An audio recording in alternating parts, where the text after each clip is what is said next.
Namaste and greetings. I, Priyanka Negi, researcher at IMPRI, Impact and Policy Research Institute, Prabhav Evam Niti Anusandhan Sansthan, Nai Delhi, extend my warmest welcome to you all to IMPRI Web Policy Learning.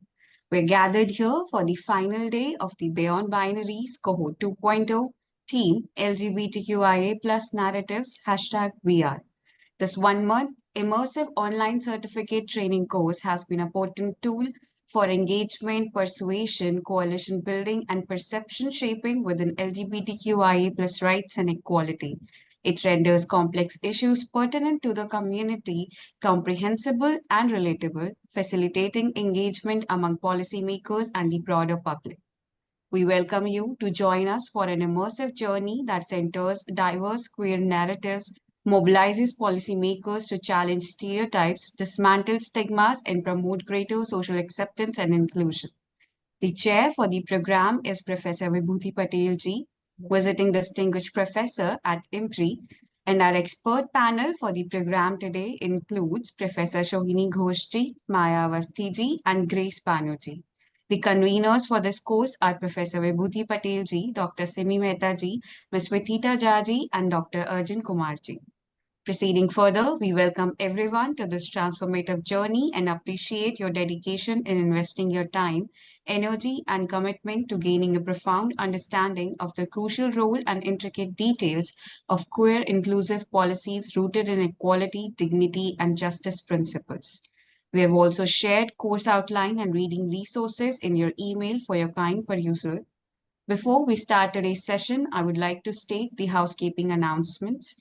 Please join the meeting on time. There will be a Q&A session after each presentation. Share your questions on the Q&A box. The questions must not be posted as an anonymous attendee. Ensure that your questions are precise and refrain from making general comments in the question to save time. To begin today's session, I would like to invite Chair for the program, Professor Vibhuti Patel ji, visiting distinguished professor at IMPRI, to kindly give her opening remarks. We welcome you, ma'am, and over to you. Thank you, Priyanka, for introducing the course. I would just like to, first of all, thank and congratulate IMPRI team for putting this course together, which got a very, very enthusiastic response from the participants. And first of all, and also welcome today's experts, Professor Shohini Ghosh and Maya Awasthy ji and Grace Banerjee. And brief recap of what all has transpired in the previous days. First of all, the day one, we had a Moulee ji who gave a nuanced understanding of gender and sexuality and also political dynamics in the contemporary world, and demanded that and emphasized that LGBTQIA person should be viewed as a constituency of diverse groups coming together. And I also give the political history of LGBTQIA movement and some of the landmark years, and right from 2003, where Tamil Nadu draft policy was presented, to the 2023, where so many same-sex marriage petitions were heard in the Supreme Court of India. And after that, we had Prince Manvinder Singh Gohil ji, who made a very daring and very inspiring presentation, which kept the participants spellbound because his personal narrative was full of roller coaster ride and how he had to undergo painful personal experiences in a growing up years in a princely family, and the ostracization and social exclusion Manvinder ji had to face after he came out and declared that he's a gay, and then deprived of property, inheritance, social boycott. But things started changing when started speaking about it in a public domain, writing about it, and also formed an institution called Lakshya, which started providing institutional support to transgender persons who were thrown out by their biological family. And now it increasingly commanded and demanded great respect and reverence among the population, the state and non-state actors. After that, we had a Ragamalika ji's presentation, where she shared her experiences as a media person and how the News Minute and Queer Chennai Chronicle was started, and why it is important to create a democratic space for the genuine and grounded reporting on the queer reality and queer life worlds. Raga highlighted the Transgender Persons Protection of Rights Act was not supporting the queer people. I think all the presentations mentioned this act and how it was not providing support or security, but on the contrary, it was full of contradiction. Day two, we had Dr. Dhiren Borisa, who spoke about being a Dalit queer person and also experiences of queer lives in Delhi, London, New York, and also the kind of the rejection that a poor Dalit queer person faces, and also informed us about new clusters that are emerging. For example, Keshav Shuri Foundation or the other informal networks which are providing this support, and ended with a very powerful poetry written by him, recited by him. After that, we had a Harish Nayarji's very important talk on embracing equality and advancing LGBTQIA rights in professional landscape, where Harishji discussed and also shared so many experiences within the corporate world where the non-discrimination policies are there as a platitude, but in practice, so many hurdles come, and why it is important to address the problems, and also gave some of the good examples also of Lilac Insights, Exim Bank, IBM, Lalit Suri Hospitality, and Godrej, which accepted the queer-friendly space. And the question of whether it should be, after that, on third day, we had a very important and very poignant presentation by Raj Mariwala, where the differentiation was made by queer responsive policies or queer affirmative policy, and why it is important to have queer affirmative policy, because it is not only you react to what happens, no, but you need to have a very inclusive policy, and also criticize severely the norms by the psychiatry and the norms of gender body binary, and the use of electroconvulsive therapy, conversion therapy, surgical intervention of intersex folks. It was a very, very emotionally rousing presentation, and also shared a lot of knowledge resources and the websites and web links from which more further readings and more insights can be gained. After that, we had a very erudite presentation by Advocate Rohin Bhatt, when it started with the question, can queer liberation be achieved solely through law? And after giving so many case studies and examples of his personal involvement in the legal battles in the high courts and Supreme Courts, and also right from since 1990, when the AIDS Bedbao Virodhi Andolan and Nanas Foundation, they started creating a ground level mobilizations, that was most important in terms of gaining more and more rights for gay community. And Advocate Bhatt also talked about that we need to incorporate concerns of queer communities in the election manifestos of political party. Currently, in the 18th Lok Sabha election, at least 3 or 4 political parties that have included their demands, but he ended with the statement that we must build bridges and engage in dialogues and also strengthen the grassroots activism. That is the only way we can bring qualitative change in the lives of queer community.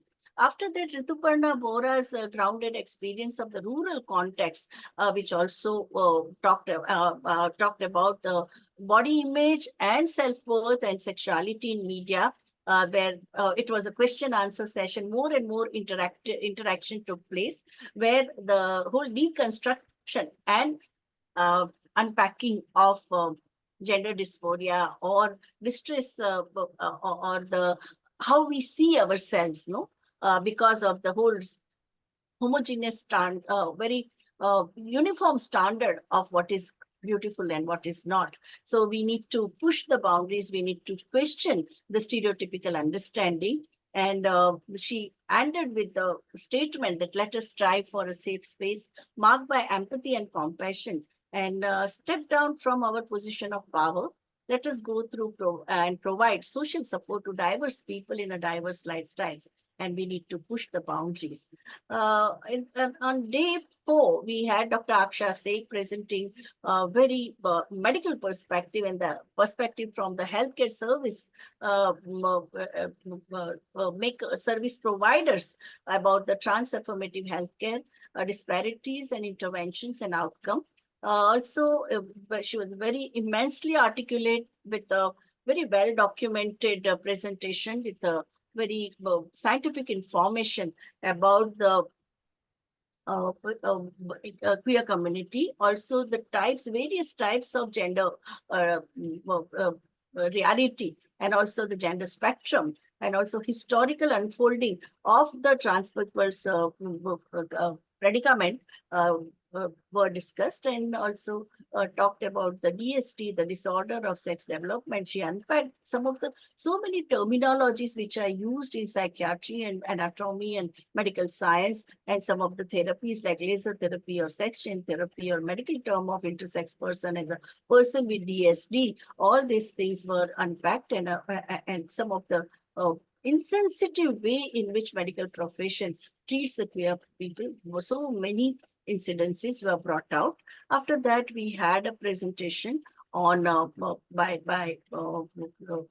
another very important presentation about the queer reality was by Debolina ji. Debolina did the deconstruction of several theoretical frameworks about the heteronormativity and she extensively quoted Foucault, and also about the history of sexuality, and also the whole question of that all in women's studies we talk about public and private purpose, while here for the queer community it is a public, private, and secret. And how Foucault differentiated between multiplicity of relationship, not from of a desire, but friendship, which is desirable.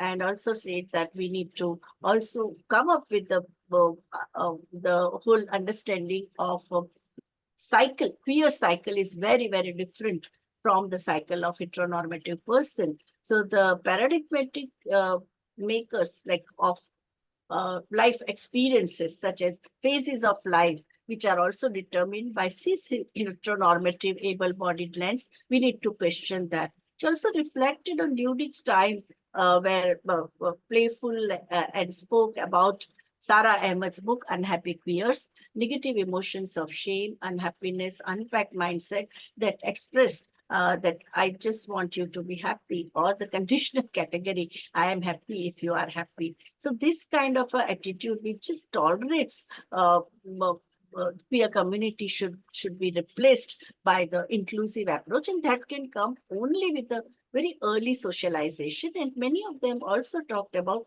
inclusion of queer subjects and queer concerns in the textbooks, right from the school days and early childhood. Thank you. Thank you so much, ma'am. You've beautifully summed up the entire program so far. With that, now I would like to proceed with the first session of the day, and I'm delighted to invite Dr. Shohini Ghosh ji, Sajjad Zahir, Professor of Media, AJK Mass Communication Research Center, Jamia Millia Islamia. Dr. Shohini Ghosh ji will be guiding us through the topic of popular culture and queer representation.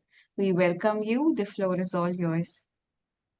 Thank you so much for inviting me to join what seems to have been a very stellar program. And I have managed to see some of your videos, and I can tell you that it's really excellent. I'm very happy to be part of this. I don't have very much time, so I will just plunge into this. From what I have seen and what I have gathered, when we talk about popular culture, you know that it encompasses everything. I mean, queer and popular culture are two very big blocks. Now, in order to kind of have a shorter conversation where we can understand where we are going, I'm going to just take the example of cinema. And in cinema in particular, I will talk about Bombay cinema and queerness. And the reason for that is that popular culture is very vast. It could be anything. it could be advertisements, it could be, television, it could be whatever. And it, of course, encompasses every kind of television programming, media programming, cinema of the different states or even different, countries in South Asia. So I'm just kind of concentrating on Bombay cinema for the reason that most people would know something about it than if I spoke about Bengali cinema. And that Bombay cinema also has a certain kind of a popularity across South Asia. And that's one of the reasons why I'm choosing this. The first thing that I should actually mention is that when I was, listening to, Dr. Vibhuti Patel's excellent kind of summing up, that cinema is actually a different kind of a beast, in the sense that most of the people who are coming are speaking about their lives and their experiences and what's actually going on. Whereas cinema, while it has a very important connection with life and the reality around us, isn't actually the reality. So therefore, academically, we say that cinema is a phantasmatic sight. It is a phantasmatic sight where it can also show you the world that is around you. It can also show you worlds that do not exist. And that I'm sure all of you are very aware of that you can see films that are futuristic, films that are set in the past, that are not around us, but film also has a way of building worlds that we may not actually see around us. And therefore, it's in conversation with the real, but it is not necessarily the real. Very often I have, people very often will say, popular cinema or cinema in general always has something interesting to say about the times in which it is made. And very often people would very loosely say that, films reflect life. And this reflectionist model has been questioned. Films do not just reflect what is happening around them. It can do various things with it. It can, and it is also, as you know, an extremely subjective enterprise. It's also cinema is also a multi-authored site. And even though very often we valorize the director or the screenwriter, or at the most we can say the actors, but actually thousands and thousands of people are involved in the pre-production, in the production, and it's a vast enterprise. So I think it would be kind of fair to see it as it is a multi-authored site. There are multiple authors who make up, cinema. The other thing that we must remember about popular culture, and this is true of Bombay cinema as well, is that popular culture is never very coherent and cogent and, homogenized or universalized. Popular culture is always contradictory. Because whenever you have a culture that has to appeal to lots of people. Now, if you look at Bombay cinema, and I'm particularly speaking about single screen cinema, Bombay cinema, that many of us grew up with, which was in the 40s and the 50s and the 60s and the 70s. These were all, films being released across India, which, as you know, is a completely diverse country with different languages, all kinds of, different ethnic identities. With Bombay cinema, of course, uses Hindustani or Hindi, and was popular even in those states that were hostile to the imposition of Hindi as a national language, which includes my state, which is West Bengal, where we were never very happy with Hindi as a national language historically, but we all learned Hindi because of Bombay cinema. I mean, I think we learned more Hindi watching movies than actually studying Hindi as a third language or whatever in school. So now when a film is being released across the country to so many different kinds of people, and all of them probably sitting under one roof and watching it, of course, this is going to be very new to people who are used to multiplexes. But in our lives, we have seen single screen theaters where everybody goes to the same hall. There's a sliding scale of tickets. So, you buy the most expensive, you sit in the balcony, and then you sit at the back, and then you gradually go forward. But at the same time, everybody is actually sitting in that one place. I cannot think of any other space where somebody who gives me services, like my driver or my cook or somebody, who we can all sit together in one place and watch something. The multiplex doesn't allow for that. So even when the multiplex cinema is talking about the disadvantaged people, they are the last ones who are going to be able to buy a ticket and actually come and watch the film over there. So when these producers and filmmakers had to make films for a diversity of people in this completely incredibly vast country, they obviously devised lots of ways of, telling stories that would, kind of be a little bit clever. So, and the reason I say it is that Bombay cinema has, for instance, always talked about forbidden love. And forbidden love is not just, same-sex love, but different kinds of love. And they have always used strategies of telling stories in a way that perhaps you can, read it in different ways. And so, say, I'll give you an example from a 1980s film called Silsila, which had Amitabh Bachchan and Rekha and Jai Bhaduri. And at a time when there was a lot of gossip in the industry about Amitabh Bachchan having a kind of a relationship with Rekha, etc. So in the middle of all this, Yash Chopra makes this film. And it created a stir because it was the first time that so much of the film was actually about having extramarital affairs, when this was always looked down upon and considered to be deeply problematic. Now you go to the end of the film, everything kind of miraculously works out, and all the spouses go back to their respective partners as though nothing had happened, and everything seems fine. Now, if you ask people who have seen the film, what is it that they remember most about it? They are not going to talk about the end. They will talk about, oh, I remember that lovely sequence with Amitabh Bachchan and Rekha among the tulips in Amsterdam, and and singing the song. So what people remember may not be entirely everything that where the way the narrative has progressed. So Bombay cinema, in particular, found different ways of telling stories that would somehow speak to a number of people. So when we expect popular culture, particularly when it is catering to a lot of people, to be completely, kind of coherent and be politically sound, it'll never be that. It'll always be contradictory. So, as scholars have said, popular culture is not an all or nothing proposition. It has to be, and Ashish Nandi says this, it has to be, for popular culture to be popular, it has to be many things to many people. And that is why it is popular, because it can actually speak to many people in many ways.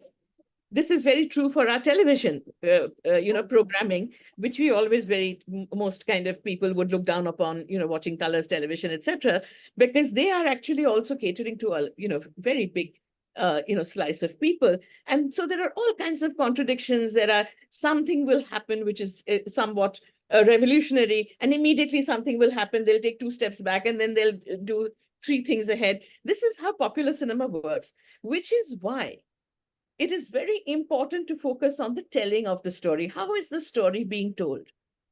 Because the story itself is full of contradictions. Most of the time, it'll end up saying something it'll end up with something that is actually kind of mild, but a lot goes on in between.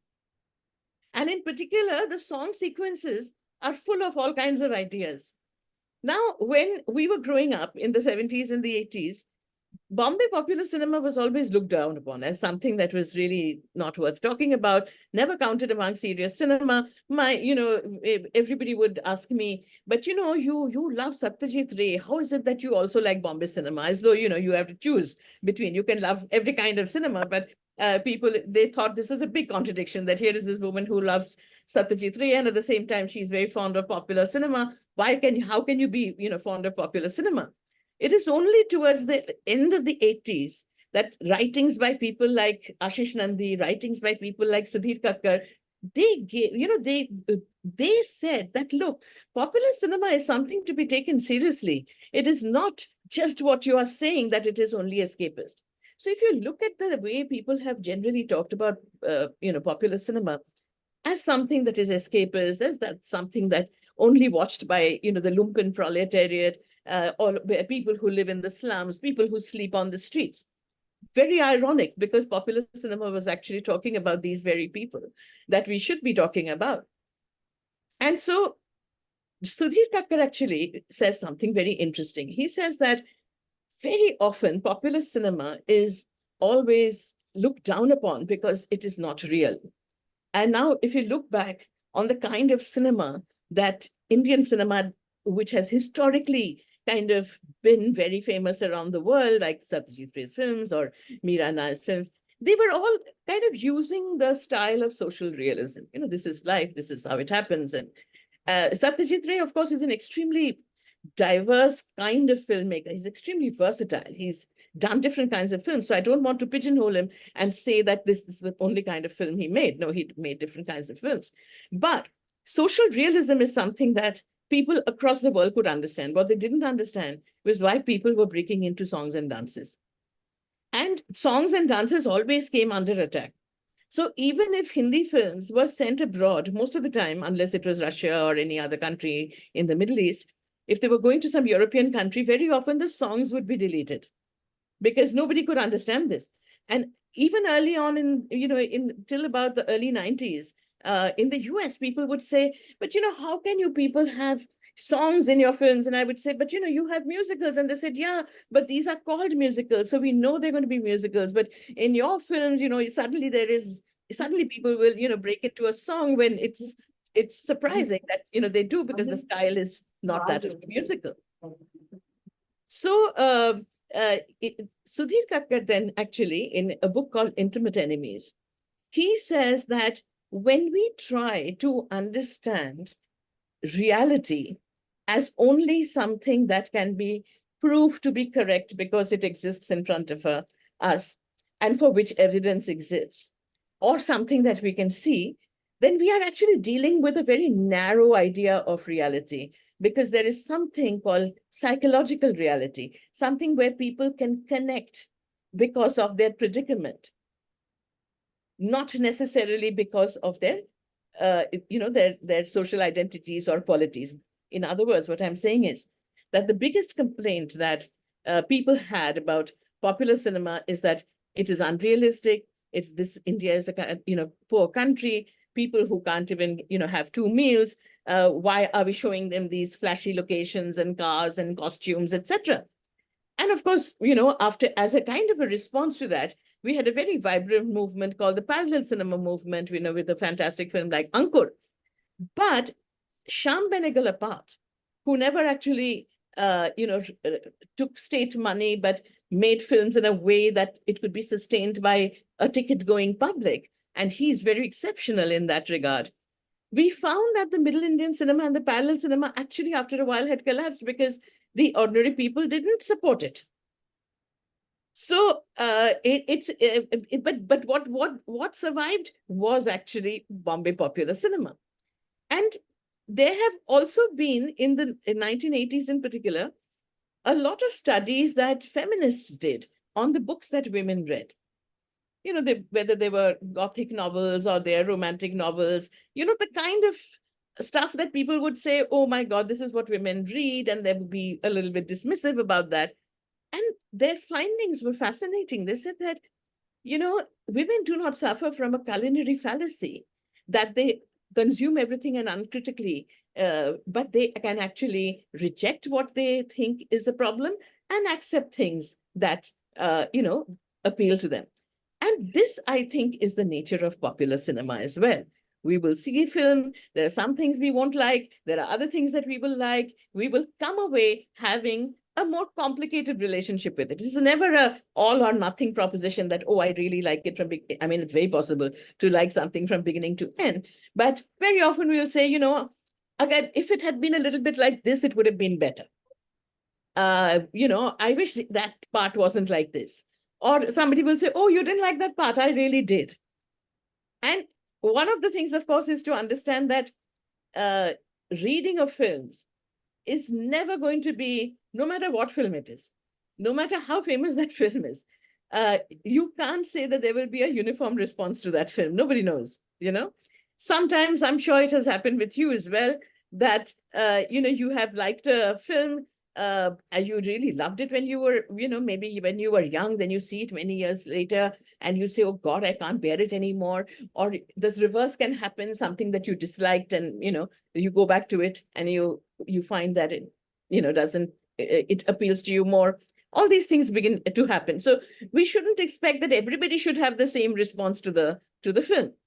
But the point that I would like to make here is that the telling of the story is very important, and that's always very culturally specific, which is why I'm talking about Bombay cinema and not about Spanish popular cinema or Mexican popular cinema or Canadian popular cinema. Those scholars are going to be doing that, or even Bengali or Marathi or Gujarati or any other,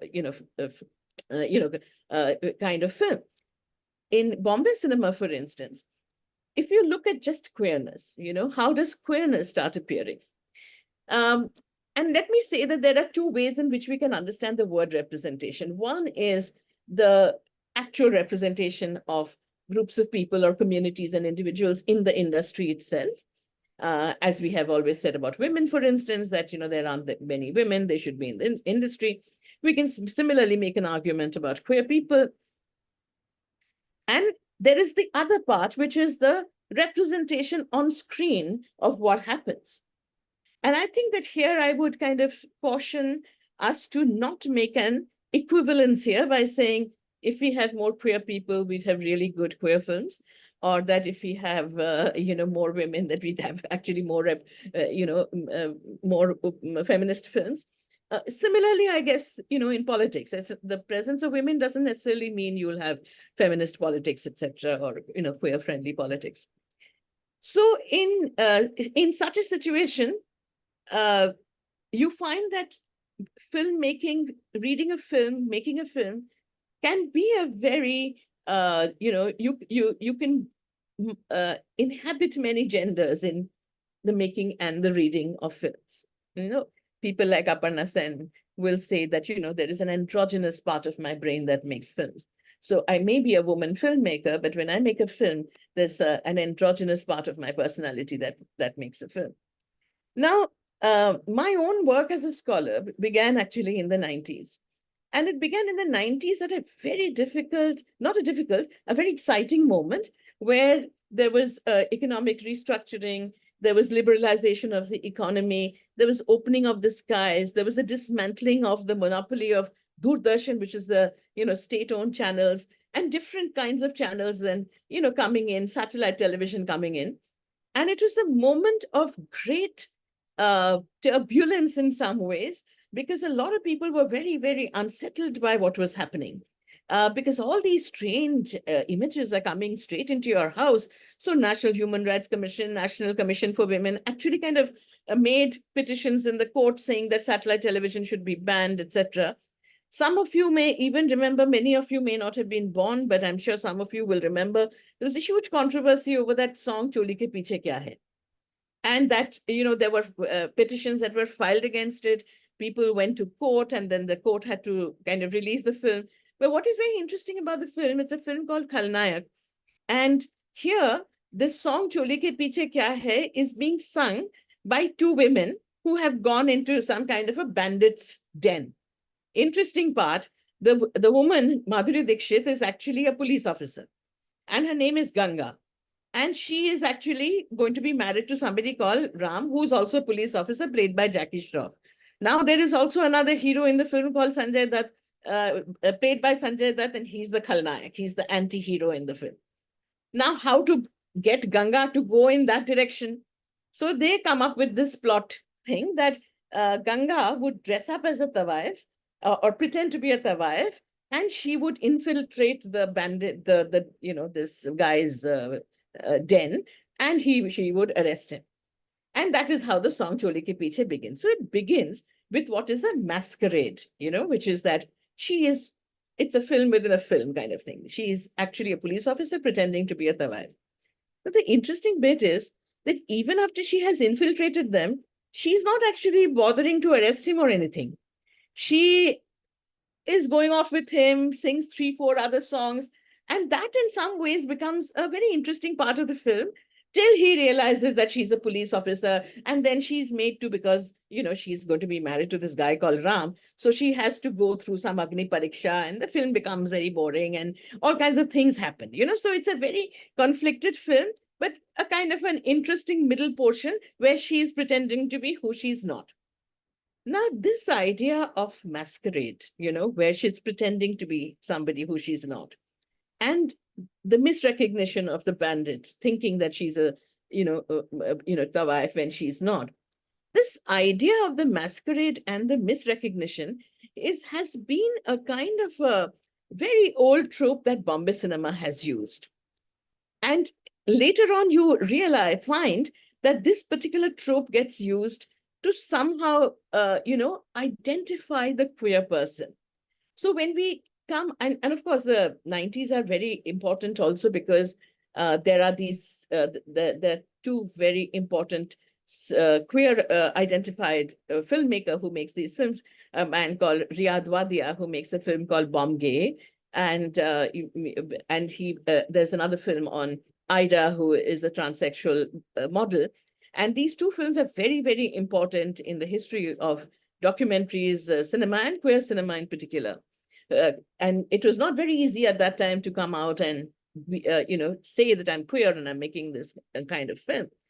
And of course, one of the most important developments of the 90s is the arrival of fire in India, the Deepa Mehta's Fire, which was released in Canada in 1996. By the time it comes here and does all the festival circuit is 1998. And you find that, there are these posters of Fire because Fire is going to be released. There are, at that time, single screen theaters and a few multiplexes.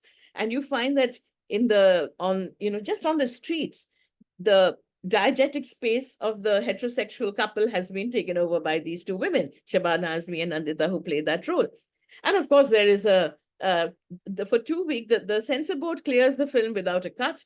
The film runs peacefully for about 2 weeks. And then there are these mobs, angry mobs, Hindu right mobs who go and burn down the place, etc.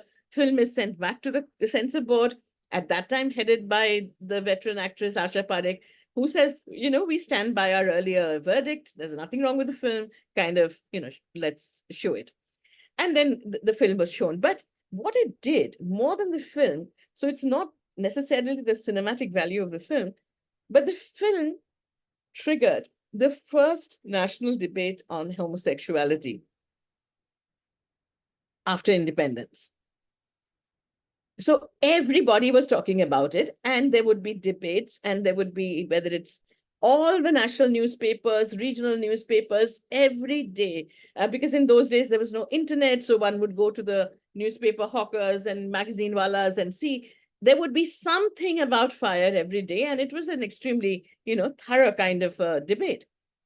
Now, when we come into the new millennium, then we find that there are two different things that start happening. One is that you have a very assertive queer identified films like Shabnam Mossi, My Brother Nikhil, and earlier we had seen films like Tamanna, Duriya, Darmiyan, etc. But the other more interesting thing is that the really heavy, big blockbuster is trying to come out to the Indian public, and they're trying to figure out how to do that. Many of you will remember that in a film called Kal Ho Na Ho, If Tomorrow Never Comes, with Saif Ali Khan and Shah Rukh Khan, there is a housekeeper called Kanta Ben, and she thinks that Saif Ali Khan and Shah Rukh are having an affair, and Shah Rukh kind of picks up on that and plays on that idea, and then it becomes a kind of quote unquote funny sequence. And when I was sitting in the hall and watching it, I was also laughing, but I wasn't sure what everybody was laughing at. Were they laughing at the fact that, yes, this is a possibility, both of them could be in a relationship, or were they laughing at the fact that, here is this woman who's making a mistake, or is somebody laughing at the absolute impossibility of it? So while people were laughing, it wasn't very clear what everybody was laughing at. But one thing was very clear, and that is that the homophobe on the screen was actually pointing and identifying queer desires.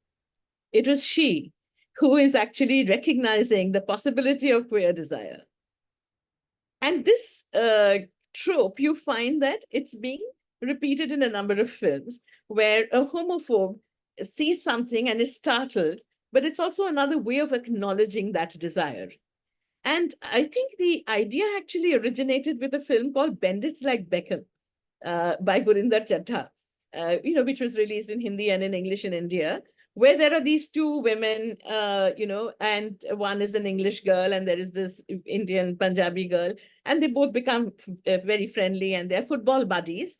And sometimes, they kind of hug each other and all that. And the English mother sees them kind of hugging each other and she comes to the conclusion that they're lesbians. The Indian family is just relieved that she's with a woman and not with a man. So, of course, these are all very stereotypical things, as though the Indians have no idea what queer desires are.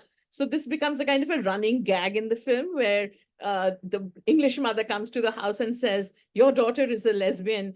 And then Zora Sehgal, who's the grandmother, says, what nonsense, she's a Piscean. She thinks it's like, or somebody says she's not Lebanese. So this kind of happens. So this trope of misrecognition and masquerade, you find that it becomes a kind of a trope that gets used in a number of different kinds of films. And I'm kind of a little bit rushing through, Dr. Vibhuti, because I know you have time constraints. And I think the other point that I would like to kind of make is that you will all have seen a film called Dostana, in that, again, the whole idea of the masquerade is played out, and it's in some, they're pretending to be gay, but they're actually not. But then there is actually a kiss, and there is a hint that maybe this is not just a masquerade, that it can actually, something can happen outside of it. And the on-screen homophobe doesn't remain a homophobe, but is actually kind of transformed in the process. So something kind of happens. And I remember that there was a television show in which, the Tarun Mansukani, who is the director, was asked that, how long are we going to watch these people pretending to be gay? When will you actually have, gay people? And he said that when these stars are ready to play. And that is actually what begins to happen as we start moving into the next decade, is that the star body meets the queer body. And I think that that is always a significant moment, because even if the queer body or the body of the terrorist or the body of those who have been always deemed to be kind of negative, which you have always seen with a certain amount of ambiguity and suspicion, meets the desirable body of the star, something happens. So therefore, when Hrithik Roshan plays the Kashmir militant in Fiza or, in Mission Kashmir, something happens in the process of spectatorship that it gets a little complicated, our empathy around the main character. And that we begin to see happening. And I think that, I'm sure all of you will be able to reel off a large number of films in which, major stars have actually played gay characters. I mean, of course, it has happened also in regional language, in Hindi cinema as well, with people like Madhuri Dixit, etc. And now, of course, we have entered another moment with the multiplexes, where things are more direct, where people are doing things more directly. But at the same time, we have to see that they're also working for an extremely niche audience. They are not taking the kind of risks that the earlier filmmakers used to take, where they were talking to, a large number of people. So I thought that, Dr. Vibhuti, how am I doing for time?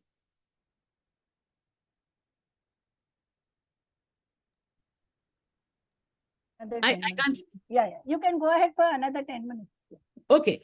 So I think that these films, when they start to appear, and the body of the star, and so there's a whole range of films that get made. One of them, I mean, there is the Sonam, Ek Ladki Ko Dekha, which is Anil Kapoor and Sonam. There is also Manoj Bajpayee doing, Aligarh, and different kinds of films. They're all kind of stylistically also very different.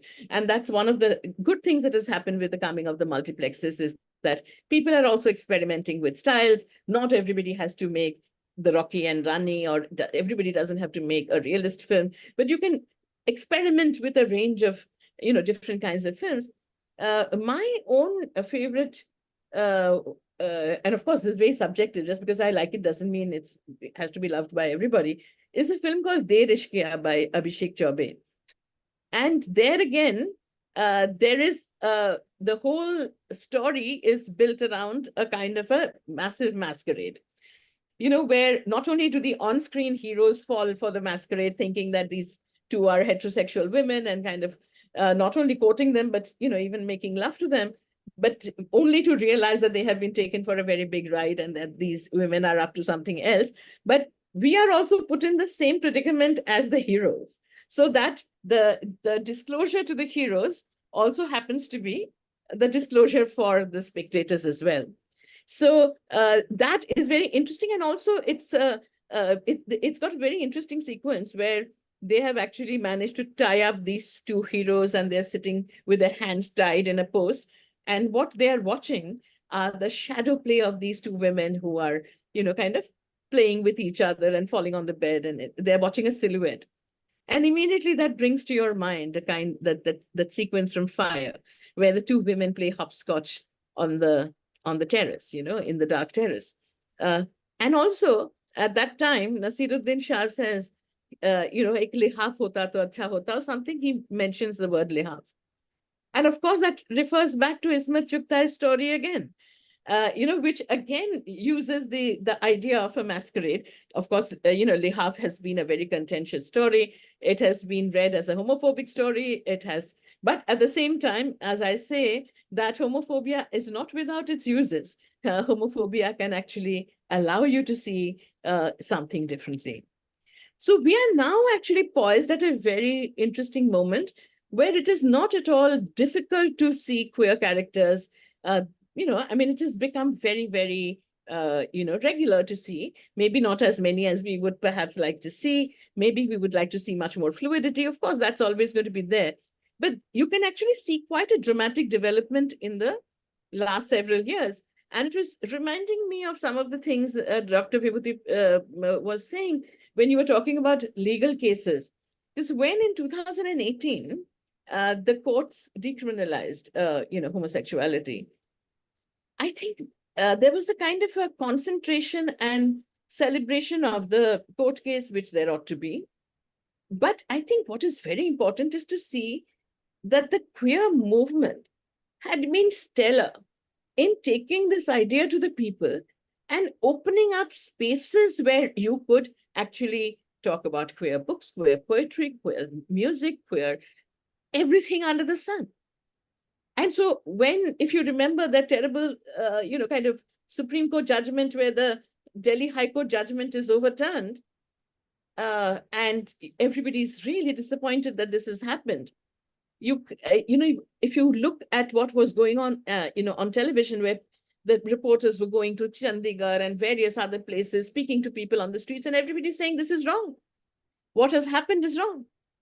And so when in 2018, somebody says, so finally has India caught up? I said, no, India has been fine. The judiciary has caught up with it now. And it's very interesting when that happened, various organizations got in touch, said, can you come and talk about it? And they were not queer organizations.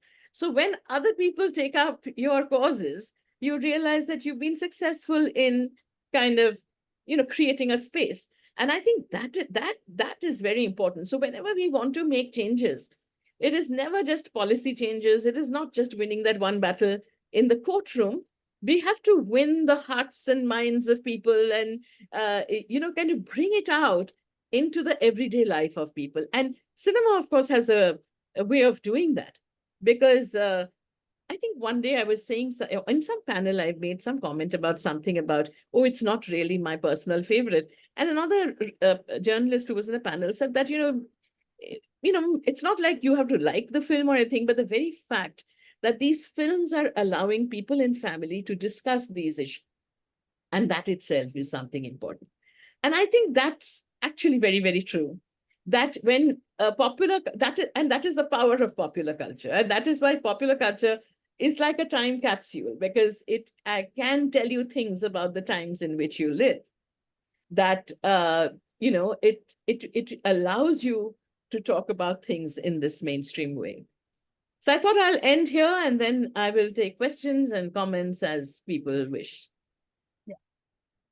I think very brilliant lecture, and also how the mindset is slowly changing. But still we find that the powerful elite, both judiciary, bureaucrats and politicians, they are more homophobic than the masses, because if you go to colleges and schools, there is not so much of, like, we get some incidences of torture and exclusion of queer children. But by and large, teachers and students, at least in Bombay, I see there is so much of acceptance. But it is the power structures and systems which are extremely homophobic, and also the how do we change them? Because they are the ones who decide, no? They are the ones who make rules and laws and this. So can we have more and more private members bills in parliament and Yes. state?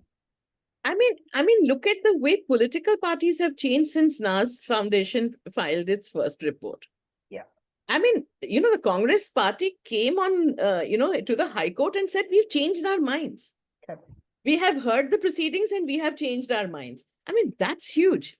I think that I don't think I've seen a shift in either communalism or casteism in the way I have seen people change about issues of sexuality. And if I have to kind of point to a kind of a dramatic arc in my own life, it would be on matters of sexuality, not necessarily on everything else.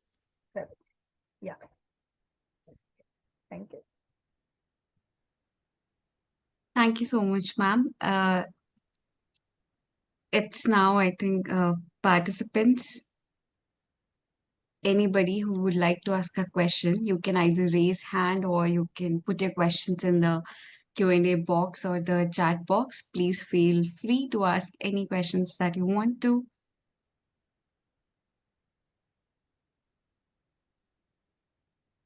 Devika ji has asked for the book title in the chat box.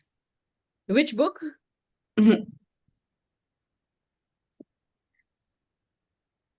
That they have not specified.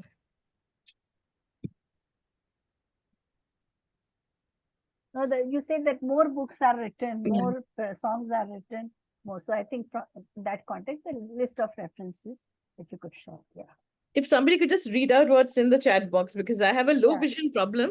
I have a problem reading. So if people can either speak or somebody can just read out for me, that'll be great. Yeah, they have not written anything. Only thing, is it there in question box, Priyanka ji? Where did you see? In chat box, there is nothing. In chat box, there was just about somebody was inquiring about the books. Devika ji was inquiring. Other thing is only what I wrote was regarding anybody who wants to ask a question. Ma'am, the book that you mentioned in the beginning of your discussion, I lost track of the name of the book. Can you remember in the context of what I mentioned the book?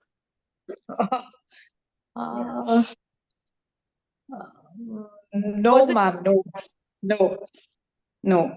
I'm not able to recollect.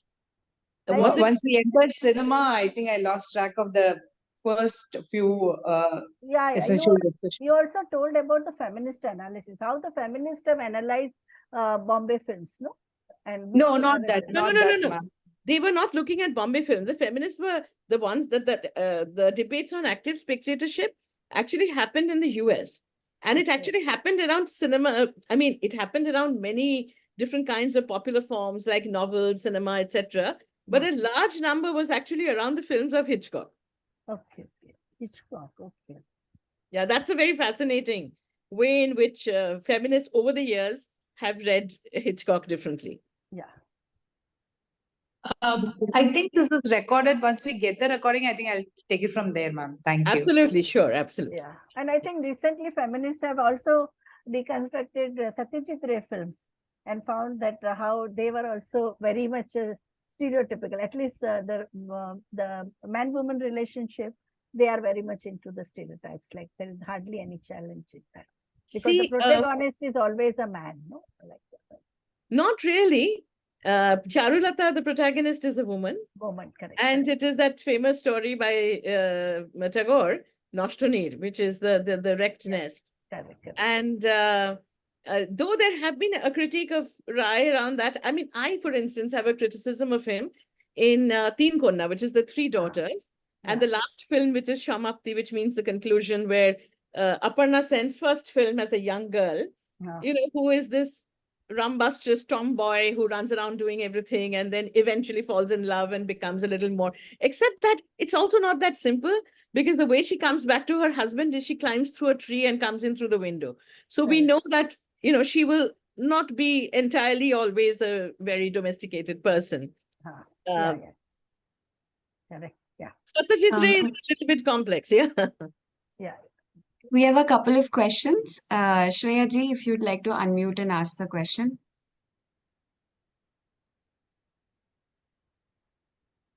Thank you so much, ma'am, for this very, very interesting talk. Ma'am, maybe my question is a bit amateur. I don't have a very fair idea of what goes on in movies, but whatever little that I understand is that every identity that these mainstream Bombay movies try to portray, um, always leaves us. I mean, and if you're connected to this particular uh, uh, person or place, it always tends to leave you with a bitter taste in your mouth. For instance, sir, ma'am, jaise wo, what was that movie? Chak De India. Someone was referring to this movie when they were talking about the about Northeast, and this person said that look at the way the Northeast women were portrayed.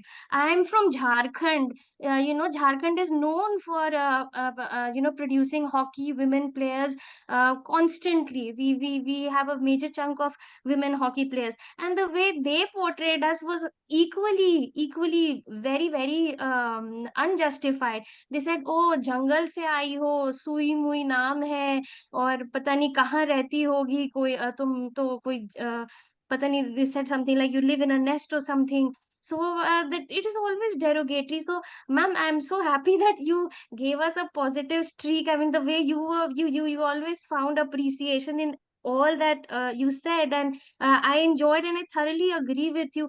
But don't you think there is something wrong with these filmmakers? I mean, they should do more research. They should not be so lopsided in general, and of course specifically to the This LGBTQI is a plus. long-standing problem.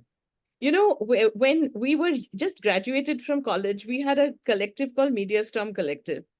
And we had made a film on the Muslim Women's Bill.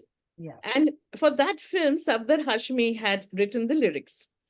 And it was a beautiful song that he wrote with talking about the journey of the Muslim woman and what is going to likely to happen to her during the bill. Or there was a line ki, you know, how the mullahs and the state has joined hands to actually abandon the Muslim woman. और वहां पे हमने क्या दिखाया, दाढ़ी वाले सब you know टोपी पहन के मुसलमान खड़े हैं. कोई जरूरी नहीं है कि जो दाढ़ी है जिनके और जिसकी टोपी है वो कट्टर होंगे और वो औरतों के खिलाफ जाएंगे. ये गलतियां हम सब करते हैं और उसको सुधारते भी हैं. So we have to always see this as a work in progress. तभी मैंने कहा कि popular culture is never going to be a coherent, wonderful, it'll never, and don't forget, we all have very different kinds of politics. So some of us may not mind, others may mind. But what is very important to understand is that the power of cinema is that it can allow us to empathize with characters with whom we have nothing in common. Why did generations of gay men love Meena Kumari? उनकी हैसियत से, उनकी जिंदगी से, there is actually no comparison. तो किस बात पे ये identification हो रहा है? As a child, I used to identify with Robin Hood. भाई दूर दूर तक कोई जंगल नहीं था मेरे घर के सामने. ना मैंने कोई ऐसे देखा है किसी को.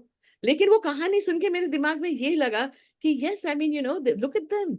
Bunch of men staying in the forest. And there are other ways of living. You don't have to get married and have a heterosexual marriage. Look at these guys. I mean, of course, in the end, he goes off with Lady Marian. That's a different matter. But the whole idea of Robin Hood and his merry men living alone. So it doesn't necessarily have anything to do with my exact reality. But mentally, psychologically, emotionally, affectively, I can connect with it. That is the seduction of cinema. I think that was even when we were in our growing up years, we used to enjoy Padosan, but only when we became sensitive about the question of this, how prejudices work, no, on the basis of language and region, we realized that now we find it embarrassing, the way Mahmood's character is portrayed in the film. No, it's a North Indian bias.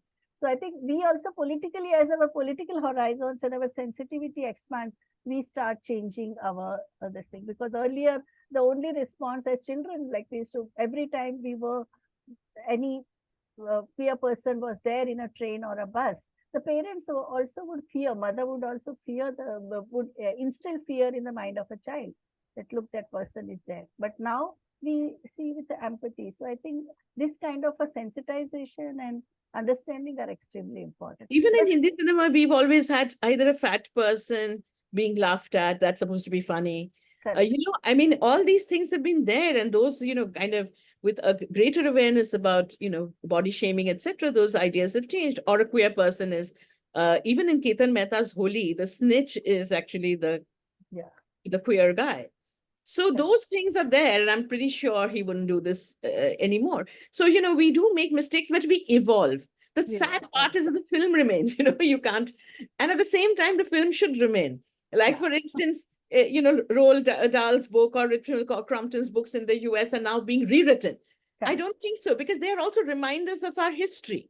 Yeah, Enid Blyton's famous. Enid Blyton has been changed. So yes, they should not. That's completely wrong, because these also tell us something about our development. But to say another thing, once there was this television program, I remember, where Durga Khote was asked that, weren't you tired of doing these mother-in-law, mother type of roles or eki type के stereotypes आपको? तो कहता कि हमें कभी ऐसा नहीं लगा. हम तो अलग अलग सोचते थे रोल के बारे में. हमें कभी नहीं लगा कि हम एक अलग टाइप, एक ही टाइप के रोल कर रहे हैं. So even among feminists, there's been a big critique of this stereotype-centered approach. Not just feminists, but others have also said it.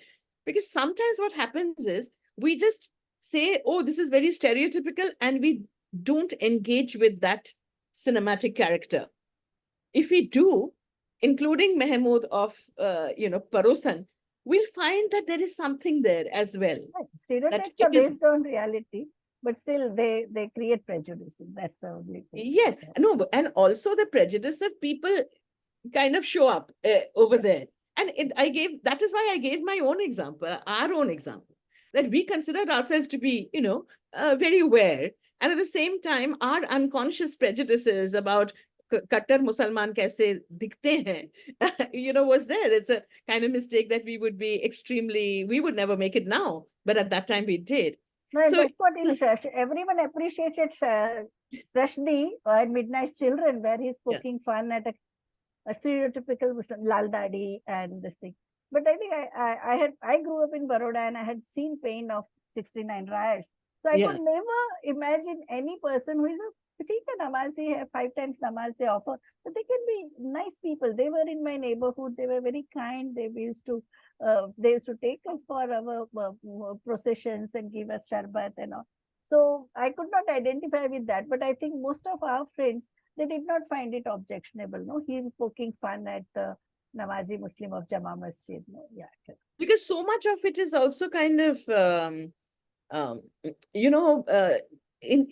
we are not even aware of our own prejudices. In some ways, that I think makes cinema very exciting as well, because that was true for Hitchcock. Hitchcock was definitely not some great, he was a bit of a misogynist if we go through his life. But how he treated his actresses. Yeah, the way he treated his actresses were quite dreadful. But then you have a whole generation of feminists who loved his films, and they loved the women in his films, So, a work of art is also a lot about your conscious and unconscious desires. And they can take you in any direction. So I always say that a work of art is always bigger than the artist. Correct. Yeah, very important. Yes. Brilliant. Okay. Ma'am, we have a couple of questions in the Q&A box as well. Girisha ji, do you want to ask the question yourself?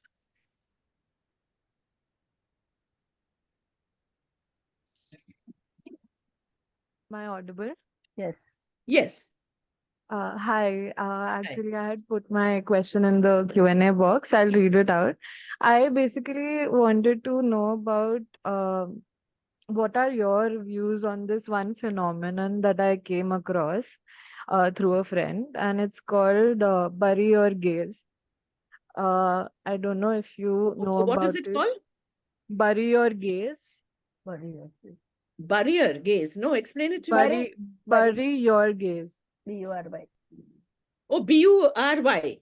Yes, yes. Matlab dafna do. Yes, yes. Yeah.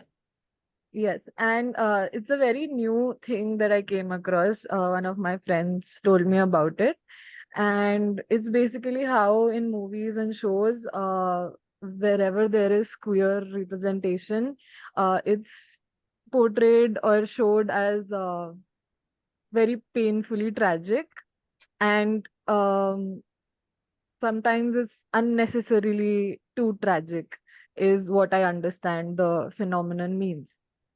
But then again, I was very confused when I came across it, because isn't it acknowledging the real life struggles of queer people, and isn't it necessary? See, these are all very subjective decisions and subjective preferences of what kind of films you like.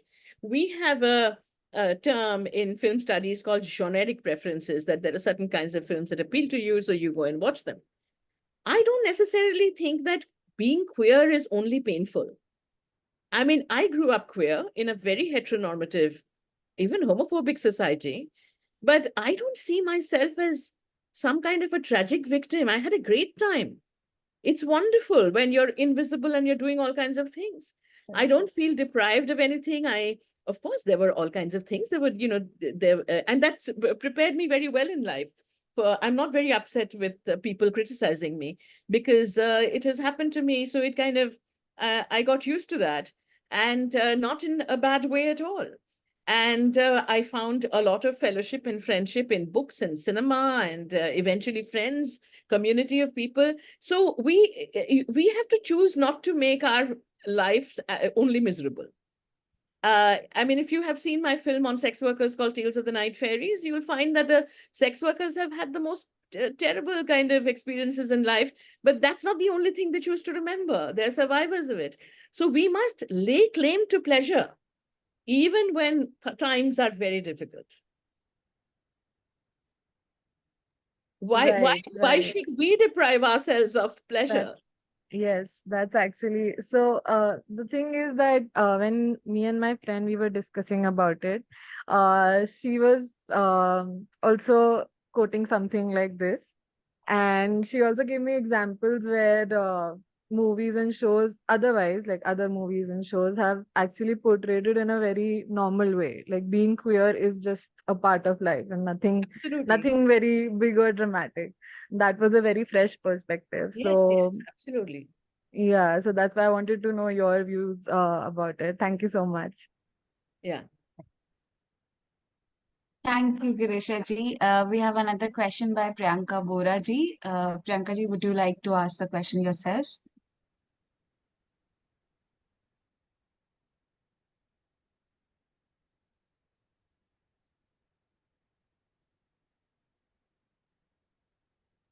Okay, I'll just read aloud the question. So they say, I recently watched a South Indian movie named as Om Bhim Bush. There was a ghost. Villagers thought the ghost is female, but later it was discovered that ghost is actually queer. Would you please say something of the depiction of queer themes in terms of supernatural? Wow, yeah, that's an interesting question. I'm thinking of. I have not seen this particular film, so I cannot comment on this. But I'm always very fascinated by spectral presences.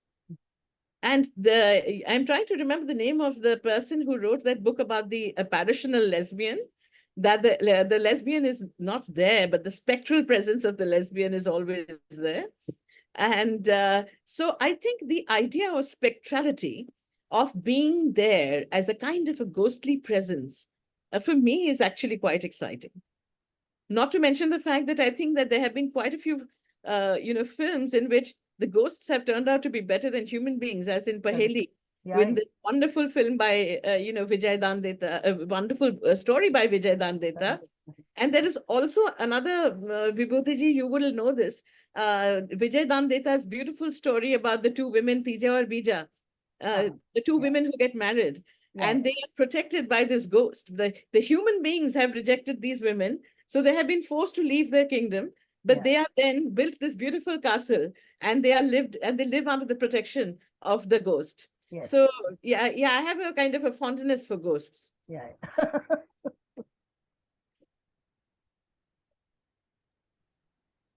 But I'd like to watch this film that is being talked about. So what was the name? Priyanka, if you can just give me the name again of the film. It was Om Bhim Bush. Can you spell it? They wrote it OM, BHEEM and BUSH. Spelling might vary, I think, on the language basis. Okay. I try to catch up with this. Yeah. I think Santana Kanikar has responded that she really enjoyed the talk. The argument about how characters that are homophobic also have opened up a space for discussion and visibility is fascinating. Thank you. Thank you for having me. I know, we thoroughly enjoyed. And thank you for doing this. I mean, through the whole Pride Month, I think, see, again, this is opening up another space, which I would never have had when I was in college. So these are wonderful things that are happening. This is the third time we are doing. Oh, wow. It says Cohort 2.0, so I thought maybe it was the second time. No, first one was also, it was not part of Cohort, but it was a popular thing. First year when we did it. Yeah, so very. Thank you so much, ma'am. It was lovely to hear from you. Yeah, thank you. It is lovely to hear from you, ma'am, and we eagerly look forward to having you in the next cohorts as well. Food for thought. We have written down all those names you have mentioned. So we'll be doing further. Absolutely. And if you need any articles or something, let me know. I'll mail them to you. Yeah, definitely. Okay. Thank you so much. This has been wonderful. Yeah. Sure, ma'am. Thank you so much. Yeah. With that, now we proceed to our next session. And for our second session of the day, I am honored to invite Maya Awasthy ji, co-founder, Transgender Welfare Equity and Empowerment Trust Foundation. Maya Awasthy ji will be guiding us through the topic of queer spaces and social construction, image of Indian queer culture. Am I audible? I think I lost. Yes, no. You are audible. Yes. Okay. Well, then with that, Maya Awasthy ji, if you're ready, the floor is all yours. Yeah. Thank you, Priyanka and Vibhuti ma'am. Thanks a lot. And I always feel back to family when I speak with IMPRI team and having such sessions. So thanks for calling me. So today I will be very after the wonderful talk by Dr. Shohini about the representation of community within the cinema. I would like to go more deep into talking about, let's understand which community are we talking about. Let's understand the social constraint of this community which we are talking about. It is good to understand what are the challenges they face and what are the solutions which are we looking for from not only within the community per se, but then also the government, the society, and how progressive we have gone till from the time we has been having a criminalization of homosexuality and even as a trans, and today how the change has been done. So, and I'll promise I'll keep my timing thing. Priyanka, please do flag it out once I'm overcrossing the time. So when we're talking about so I myself is a trans woman. I belong from a Hijra culture, and I've been working with community from last 20 years, and been a vocal activist not in India but at global level also. Even currently, I am at Paris taking the trans issue at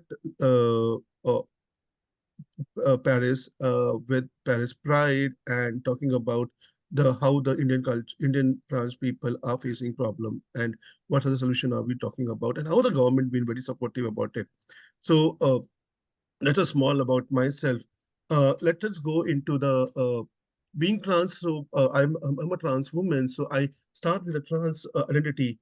When we talk about trans identity, the very first thing what we see is a very image of a person who is tall, broad, and being abusive on the streets, asking for money and clapping around. But then that's not about trans. We have to talk about trans in a more bigger aspect because it's not about hijra, but it's about kinders because hijra is a slang and thanks to Bollywood to make it a slang. So now the more defined and the sophisticated version of calling a kinder, it's a kinder. And we're talking about these identity, which is not Western influence. These identity are very much into our Indian culture, Indian history. We are talking about these identity which are more into mythological. So let me give 2 or 3 examples when we're talking about mythological reference because we always say that ये हमारा देश का नहीं है, ये तो कहीं से बाहर से आए हैं. All those things. Even I'm not talking about a trans. Even when we're talking about a gay, when we're talking about lesbians, we're talking about bisexual. It is not westernized. I'll give you a few examples. When you talk about, you pick up a Shiv Puran, and in Shiv Puran, it has been clearly mentioned about union of two male god and offspring is a god. So when a Shiva and Vishnu reunion, and there was another god which was created. Kartikeya is another example where the he had not born from the boon of a woman, but she had been born and taken care by some apsaras, but then that was not part of the union of male and woman. So these are the example I'm talking about. Gay or the MSM reference in mythology. When we talk about Hijra or the Kinnars community, we see too many examples in our mythology. When we talk about Mahabharata, we always say the hero of Mahabharata is Arjun, but that's wrong because if Shikhandi would have not been there, Arjun would have not won the battle. And because of Shikhandi, Bhishmitama was killed, and then that's the end of the. So Shikhandi is a trans person, a female transit to a man. So we are talking about trans men, not as per the today's thing, but even many years back, our granthas and Quran, our mythology have written about the identity of trans person. Uh, we have a very good example of Mohini, where Vishnu have multiple times have changed gender and become a female and become a Mohini. So that is what we are talking about. We're talking about union of two God, that is Shiva and Parvati, and we say Ardha Shakti. There is an example of uh, Radha and Krishna getting union, and they become Krishneshwar Radha, Radheshwar Krishna. So these are the examples we're talking about. When we talk about, we all know there is identity called Mirabai, who fall in love. It's not about the sex, but it's more of a worship and love towards Lord Krishna. And we know the stories. There are many films made on it. But did we know that there is something called as a gay Muslim poet, Ras Khan, who was fall in love with Krishna, and he had written such a beautiful stories and poetries about Krishna and bhajans about Krishna. And today, if you go to Mathura, there is his kabra is already there in Mathura in front of the temple. So we don't talk about those things, but these do exist in our own culture. So what are we talking about? We're talking about our culture, how rich it is. Today we worship goddess Bauchura, which is in Mehsana, Gujarat, which is an example, or she has been divine Devi, a divine goddess who gives power. He has a supernatural power to convert female to male. There's an entire big story.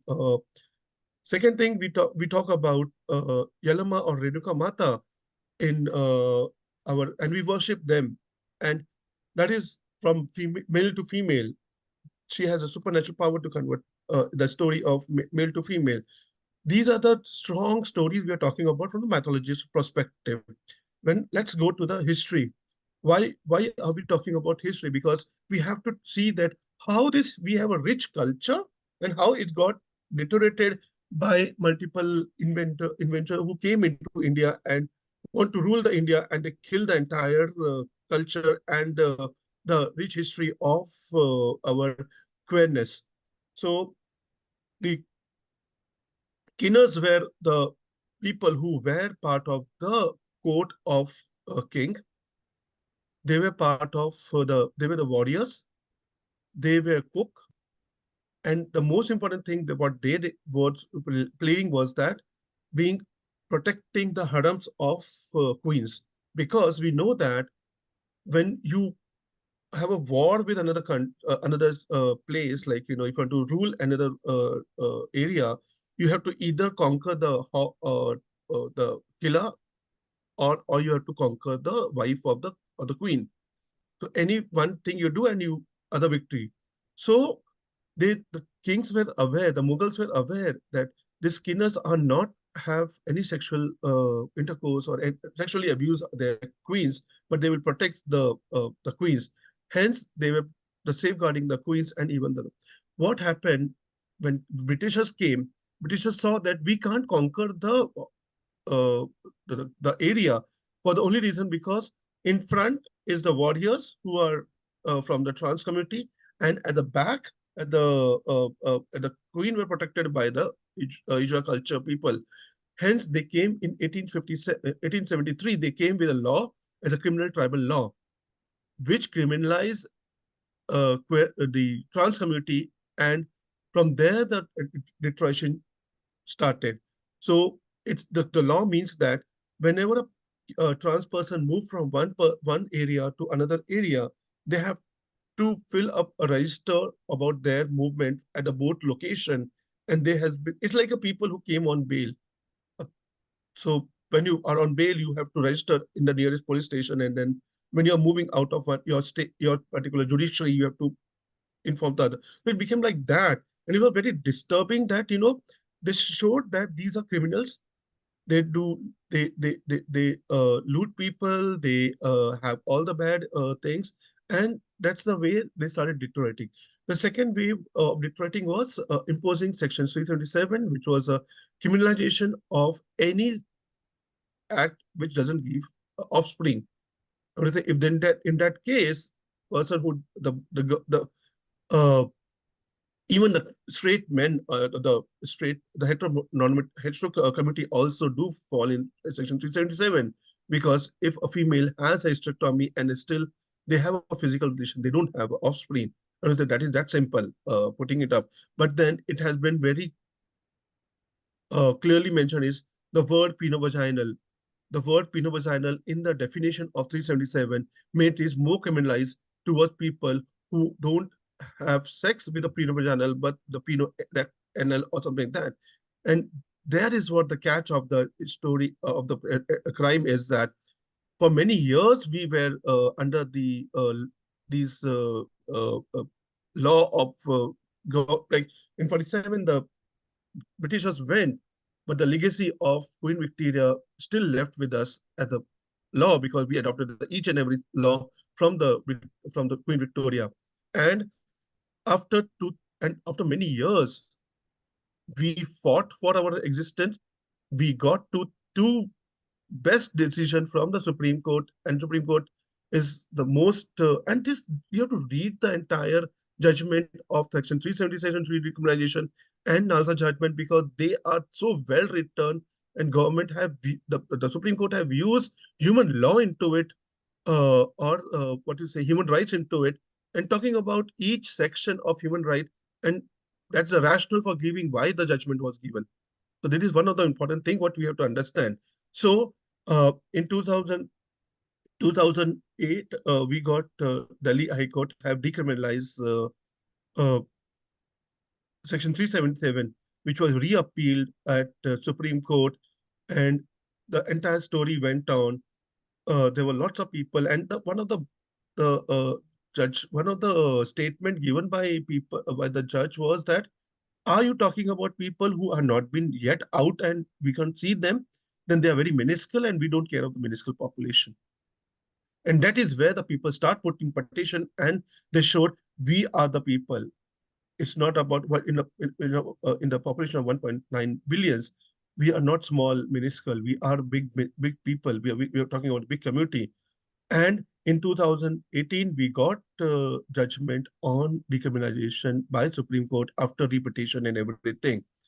And the best part was that three lawyers came out as square post that decision, out of which one was a lawyer, one was a single lawyer, and one was a couple lawyer who came out. And the one who is a single lawyer who was came out as a queer as so very soon we can see him as judge of uh, he will become very soon become a queer judge. And but then problem is that we have only those one or two examples in our society. We have to get more and more examples so that it keep bringing to the government and society that we are part of the society. So I'm just talking about these examples on the methodological and the history and the political part of it. But then what we did the worst part.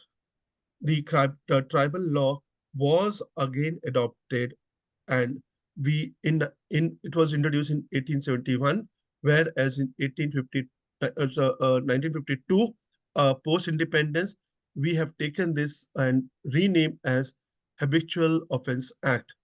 And that is what the sad story is. We have been get off of from section 377, but we are not still get off of to this law till yet. The second example of one of the best decision by Supreme Court is Nalsa judgment. How beautiful the Nalsa judgment had been written of. They have been talked in Nalsa judgment. You have the examples of Ramayana. You have the examples of Mahabharata, and how the best part is like how law has or the judge has interlinked each with the human right mythology and everything, and gave a judgment that yes, these are the people who have been existing into the community, into the society for many years, and they have a right to be identified as a separate others.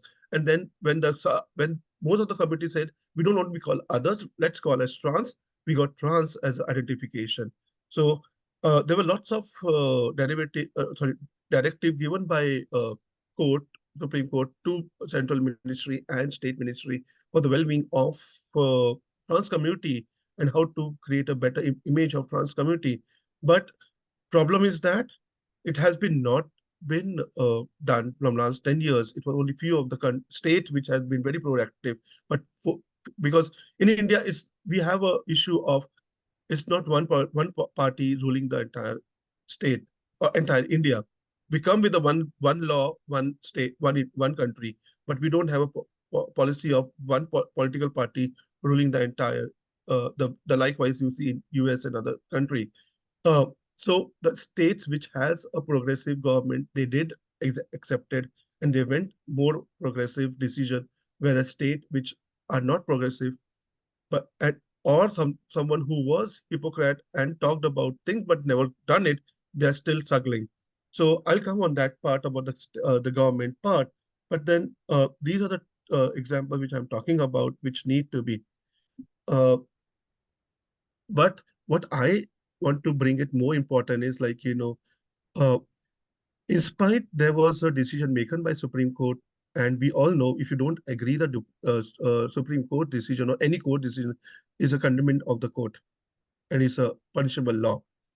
But still today that no one have challenged it, no one have put a petition that the condemnation thing that you are not taking the decision of court into the consideration. So, but the best part which happened was coming up with the Nalsa judge after Nalsa judgment was Trans Act, Transgender Rights Act, and this act came in 2019, and it became it's passed by both the houses of parliament, and now it became a law. It's a civil law, like a HIV bill. It's a transgender act bill, which has become a law now, and anyone can go to court or police station and use this as protection for themselves, especially in the case of stigma, violence, and discrimination or also on a hate crime or hate speech per se. But then if you see from last 2021 till date, there is no case in the court been recorded under this law. for the only reason because the judiciary have done it, but the law and order have not been taken it so seriously, and they're not aware of it, which need to be done on. So these are the points which I want to bring it to the table or the discussion that why are we took 10 years for understanding the NASA judgment. We took 4 years to understand Trans Act, and still a Trans Act is not done. The best part of Trans Act is like we don't have a what you say population calculation जनगणना नहीं हुई हमारे यहाँ पे अभी तक 2011 में हमने किया था and then after that we have not done the जनगणना in India but then and the last was in 2011 which talked about 0.5 million transgender but who that was done prior the NASA judgment. So the numbers are not valid or the numbers are not right because that time people were not aware that who are the transgender people who are at home but not out to their parents. They will never talk about their gender or they have a stereotype. If you are female dress, then only you are trans person. So that's all the reason why we have. But I'll tell you the reason. What is the current date is more than 5.5 millions people as a trans person in India, and statutory states that in the World Bank report that 10% of any population is come from LGBTQI community, belong to LGBTQI community. It's only depend on the condition and the time, how comfortable are they to come out and talk about their sexuality and gender. So these I'm talking about. Now let's come to the more what are the current challenges and what are the solutions to it. So why are community members from LGBTQI are been uh, have less visibility or opportunity uh, about themselves and being open and out. One thing is there is no proper data because policy depend on data, budgeting depend on data. Everything have to be done on data. We don't have a proper data. There is no opportunity. Today, last 5 years, we've been talking about DEI, but prior to that, no corporate was talking about DEI and taking a diverse hiring and taking a trans, lesbian, bisexual people into the job. Media had not been openly talking about it since last 10 years after the judgmental after the judgment of 377 and now judgment have came, media started talking about it. It's still a taboo to talk about sex and what when we talk about in India today date, we still think sex is taboo. When sex is taboo, your sexuality and gender is much more beyond taboo. So this is what we want to bring it to the table. Also, we have to understand that there is no healthcare facility for trans people or people from the LGBT community. There are high level of discrimination stigma. There is no insurance policies which cover them as a life insurance or health insurance per se. Uh, Now the corporate have come with that same-sex insurance and all those things, but then these are the people who are from the privileged background. What are people who are coming from the non-privileged background? I mean, the people like me who is a privilege, I can get in and in work in a corporate and get it. But there is only 10% of privileged people within the community. What about the 90% people who are not privileged and don't know how to get the things? So these are the and lastly, I want to put it like, the isolation. There's no inclusiveness within the society for the community. Uh, Specifically, I'm talking about trans people. There's lot of the vulnerability is much higher than any LGBT, L, B, and G community per se, uh, because trans people when they look the way they look is much different than the so-called the normal cisgenders. Okay, so these I'm talking about, but I just remember I want to bring to a identity information also. When we talk about identity information, we have to think that it's not about kinder who are in the Indian society. There are kinders, there are trans women, there are trans men, which we talk about the identity per se at a global level per se. Now, because India is a very rich religion and cultural driven, we have lots of identity which are part of community which has been identified through religion and culture. So, for example, Jokta and Joktis, which are Jogapas and Jokti we are talking about, these are the ones who are from the north of Karnataka and south of Maharashtra. We're talking about Aravanis who are from Chennai. We're talking about Shiv Shakti, which we come from Telangana. We have identity called as Mangalmukhi. And the most important identity which we always see around when we go to Mathura is a Sakhi culture, where men fall in love or the affection towards the Krishna and they dress like a female and become a Sakhi of Radha and do the Rasrila in the courtyard of the temple. So they don't do it for having a sex with or to please men, but then they do it in the love of and affection for Lord Krishna. So these are identity we are talking about. And then the most important identity, or not important per se, the evolved identity within the global level is Latin America talk is as a two-spirit.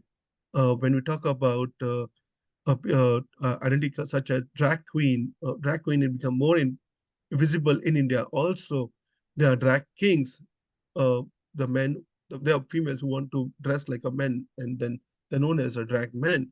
Because of our cross-dresser, we got a non-binary, the people who don't want to be fall under any category of male and female, they're non-binary.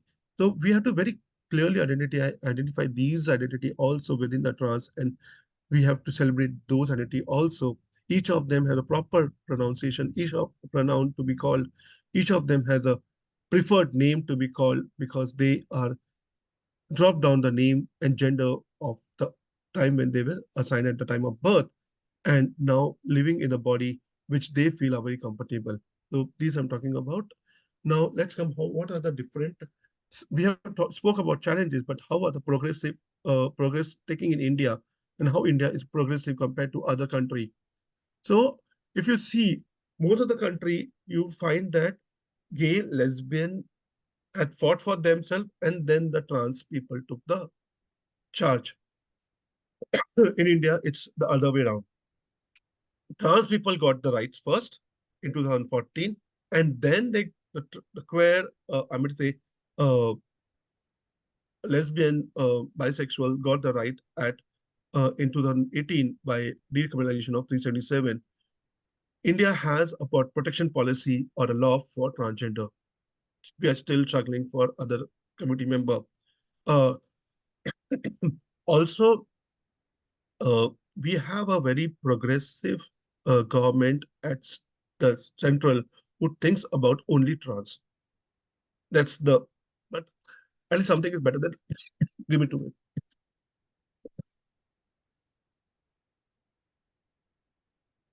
I always say like, it is always better than saying nothing or having nothing, because one committee can support the other committee and get the petition done and get the law. If you think about the marriage equality law, the debate which happened in Supreme Court, you should read the marriage equality law very fine detail. You see government have used the word or the concept of Britishers divide and rule. They gave the marriage equality right to transgender within that judgment, and they have denied to gay and lesbians. And they asked, committee will form and the parliament is given the right to take a decision. It's a simple divide and rule policy. Return to them. How progressive is government on trans? So we know that trans are very much highly subjected to homeless because of their identity. And when we have done the lobbying and advocacy with government, we have found that government were ready to talk about homelessness, and they came with Garima Grey concept. Garima Grey is a shelter home for specifically for transgender and which has been funded by the Ministry of Social Justice and Empowerment. I run a Garima Grey in Mumbai, and it is 25 bedded. It is a 25 bedded shelter home for trans people who come from a vulnerable situation, and they get a rehabilitation in a form of education support, skilling, and mental health care, transition care, and they get empowered and get job in corporate or do their business as an entrepreneur and live the life with dignity and earn with pride. So this is one of the things which government has been doing it. There are lots of, as per the NALSA judgment, and even it has been defined in the Transgender Act that transition services have to be free of cost for the trans people because they don't afford so much heavy, because these are the very expensive and expensive surgeries. So state like Odisha, Tamil Nadu, Kerala, Bihar, Chhattisgarh, Rajasthan, they came up with each of them have came up with the policy of doing a free surgery. But all the transition surgery are to be free of cost, and even the post care has been taken care of. The mental health has been taken care of. But there are lots of people, lots of state which have to still learn from them and understand. It's not about government doesn't have budget. There's always a gender budget in each and every state, each and every city, and each and every district. So if you go to the taluka level, also there is a gender budget. So it's not about that money is not there. Money is there. We are not aware of it, or the community is not aware of it. So what is happening? How do we come to know that as a community member? The best part is get into the system. Get into the system like anything, like you have to part of the policy making committee. Compare if you want a policy for yourself. So for example, I'm a part of transgender protection cell of Maharashtra state. I belong to Mumbai, so I am a part of Maharashtra state transgender protection cell, and I also in a part of transgender protection cell of my this city Mumbai, so that when I sit across with other officers, I talk about these are the things, and we get our policies get done like that. There is a National Council of Transgender Protection, transgender person, NCTP, and they are all from trans community, and they have a regional representation from north of part of India, south part of India, west part of India, and east part of India, and they have also a higher committee of technical expert. So they are the one who create policies, and they sit along with all the verticals of ministry and line ministry, and they give directive like these are the progressive thing we have to talk about. There is education support for by the government, and the smile scheme is consist of 5 schemes: housing, medical support, education support, and then capacity building, that is a skilling, and last is to do lots of advocacy. So these are the which was launched in 2021. Uh, we also see that there are lots of this is a directive by the both the judgment and the act, that there should be a transgender welfare board in each of the state, and been chaired by the from the Ministry of Social Justice and Empowerment representative, and that is most of the part of the state have had their transgender welfare board, which has been active and taking care of. Specifically, we are talking about south of India, which is more progressive. Chhattisgarh, which being one of the most newly developed state per se, but they have a very progressive government. Everything you can find a very progressive decision making by Chhattisgarh. Chhattisgarh also allow people from trans community to become police and get into police workforce. So 47 trans people has been recruited as police in Chhattisgarh. So these are the examples which has been taken in. Also, each of the state have their transgender policy, and they differ from each other. But the underlying meaning or underlying message is that the policy is made in such a form that it have to be good and proactive and empowering towards the community itself. So the betterment of the community. So I'm to say I come from a state of Maharashtra where we have recently got a transgender policy. We had a welfare board. We recently got a transgender policy prior the election, and it has been active now. Also, government of Maharashtra had declared that the previous one, they have declared that they have opened all entire doors for government job for transgender community, and it recently happened last week. So this is something we have to understand, that now government has been talking about welfare of the community, but this is not done because you are using a divide and rule policy where if you're talking about trans, what about the other community members from lesbian, gay, bisexual, intersex? Why are not we talking about them? Because even they have the issues of existence, they have an issue of family pressure, they have an issue of violence, stigma, discrimination, and everything. So these are the points which I want to bring it up. Like, we are getting more progressive, but then we are not getting progressive the way we want to do it, because we are not including each and every one from the community. It's only we are focusing on one section of the community, that is a trans community. uh, India is the first country in the entire world who has a recognition of trans. There were many others, but we thought, I'm in Paris and I been meeting here. I was a part of the conference where entire Europe countries were coming, and they said, "You have best law. Please support us how to do it." So that is what learning we have to take it to other countries at the global level. Uh, they don't have they are the people, they don't have uh, transgender identity. Honestly, I was very much shocked to hear that in Poland, if person have to go for surgery, they have to first sue the parents for giving the wrong sex at the time of birth, and once you sue the parents, that paper have to given to the doctor for surgery, and it is very weird rule of the government, I would say. So there is not autonomy given to the individual to take a decision on their own. Like India, we have a transgender protection cell, we have a NASA judgment, and also the Transgender Act talks about the identity, how to secure your identity as a trans person. We have a transgender certificate which has been given by the district magistrate, and it is self declaration. You don't have to give any document on your surgery, on your whether you've been a transition or not. If you're not transition, then also you can be part of, because it's a self declaration. You have to just given a self declaration in stamp paper, saying that which has been notarized by the lawyer, saying that what you identify yourself as, and it is that simple to get a transgender certificate. And transgender certificate initially comes under section 6, it comes under transgender, but still you want to say that I don't want to be called as transgender, I want to be called as, well, in the case of trans men, they are not comfortable in calling to be a transgender. They prefer to call as a trans men or the men identity, whereas trans women want the women identity.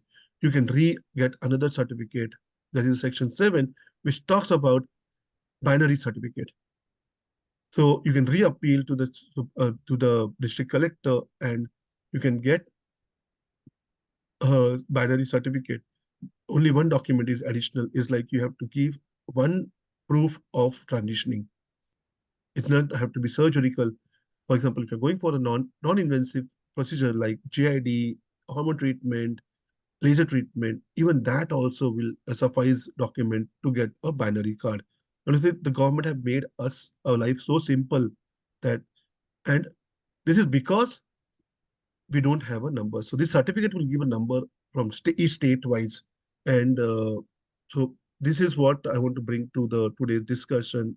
And I'm open, like, Vibhuti ma'am, please let me know if I miss any point, but then Yeah.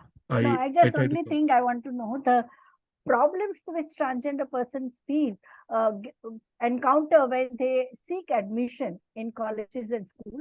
Another thing is that the question of dress code, does it come in a way in the educational institutions as well as the workplace? Because I know there are several court cases for a cross dressers, no, who may not declare themselves as a trans, or they may be man or a woman. But if the woman wears pant and shirt, nobody objects. But yes. if a man wears skirt and goes to the office, there have been problems. Yeah. So, ma'am, within the education sector, the admission we are talking about, in 2014, when Lalsa judgment came, it was given directive to all the department. And I know that time I was working in Delhi, and I was working very closely with uh, Delhi University, and I was an external resource person for them to teach their uh, student and the professors on subject of trans, because it was a very new thing. And trust me, they had came with the idea of, and most of the colleges came with the idea of putting a third gender as a column now from that time in the, but people doesn't want to do it for the only reason because we have such a horrified experience during our time of schooling of bullying, being discriminated, being physical abuse and all that. People has a very it's like a nightmare, and people don't want to revisit that. Hence, you find lots of people hide their identity and do their education. In my case, when I did my MBA, I too have hidden my identity while doing the MBA because I was not secure. I was not sure whether I will be given protected by the, because if law and order have not understood, and how can you expect professors or the dean or anyone will get updated about this thing? Today also, and you, ma'am, we work very closely with you. We have talking about people getting admission, but then they're not getting admission as per their choice of the subject. They're giving only the subject which they think like, ye koi karta nahi, aap ye kar lo. Okay. These are things, but then there are few colleges and all who are very open and progressive. They open their doors. When I specifically told about Mumbai, the Mumbai University, because I had done lots of lectures at Mumbai University. Mumbai University have opened the doors for trans people. There is Nanavati College, Women's College, associated with SNDT. They have opened a door. KES College have admission for trans people at 1 rupee fees. So these are the best example which we can talk about. Punjab Lovely University you're talking about, they have this policy of giving a safe space to entire LGBT community, non-discriminating space created for entire. Which one? Punjab University? Punjab Lovely University in Punjab. Lovely University in Punjab. Yeah. I think it's in Jalandhar. Yes. So, yeah. So I mean that's it's called as a queer campus compared to because we have the minority is heterosexual there compared to queer community. So it's like that. So that is one point which, ma'am, I want to talk about. What about the hostel facility in the education? Hostel is sharing it's not, we don't have a hostel in for queer people, separate hostel. Either they had been those, because I told you most of the people hide their identity and they do the education, so they to go with that binary part. But this is the one because this has started to there's a second batch of fellowship program, and they have talked about a queer hostel or the trans hostel. uh, they were still this is also struggling on that. Currently they have given the women's hostel as a part of a ground floor of the so for the trans fellowship people. So hostels, and there are people who have put petition in the court or asked for campuses within the college about the hostel for the queer. I think more than that, people been talking about the gender toilet because either you make it a gender neutral toilet or you make it as a separate trans toilet, and most of the colleges been talking about it. I when I work too much with colleges, and I always say that make the कौन सा policy कौन वो नए बच्चों को जो harass करते हो क्या बोलते हैं ragging yeah so I always say that make the ragging policy as gender neutral because you don't have and it have to mean that any form of ragging in with sex and we talk about on caste, creed, everything, but we don't specify religion. So gender is not there. We should also include gender and sexuality.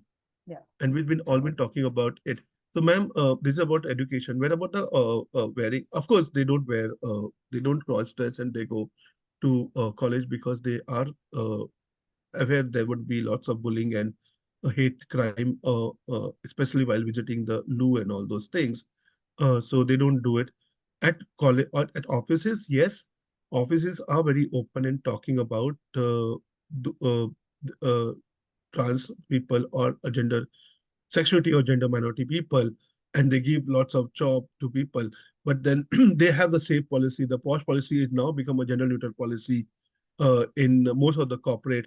Also, there are progressive corporate which talks about DNI as a top of the voice, and they create a safe environment for each and every person there. So in offices, people are less judgmental than compared to the education section of them. Thank you. Very, very comprehensive. All issues you have covered, right from historical, socio-cultural, economic, and also policy and laws. That's very good. Thank you. Huge canvas. Yes. Ancient time, Vedic time still present. Yeah. Thank you so much. Yeah. Thank you so much, Maya ji. There we do have a question. I think it's a remark by Amita Bhushji. Ramayana and Mahabharata are mythological fictions. How can we relate those characters to reality? Is what they're saying. For other participants, can I just tell the participants that sure. please you can raise hand or just type your questions in the Q&A or chat boxes. Please go ahead, Maya ji. Please answer. Yeah. Can I ask the same question? Yeah. Sure, sure. Yeah. So I've been always wondering that those are the fictions, and how do we say that it existed at that time? Since then, the queer existence prevails. So I mean, how can we relate to the reality to fiction? Fiction is always Yeah. Can I answer? Yeah. Please. Yeah. Thank you. We may be talking about how they may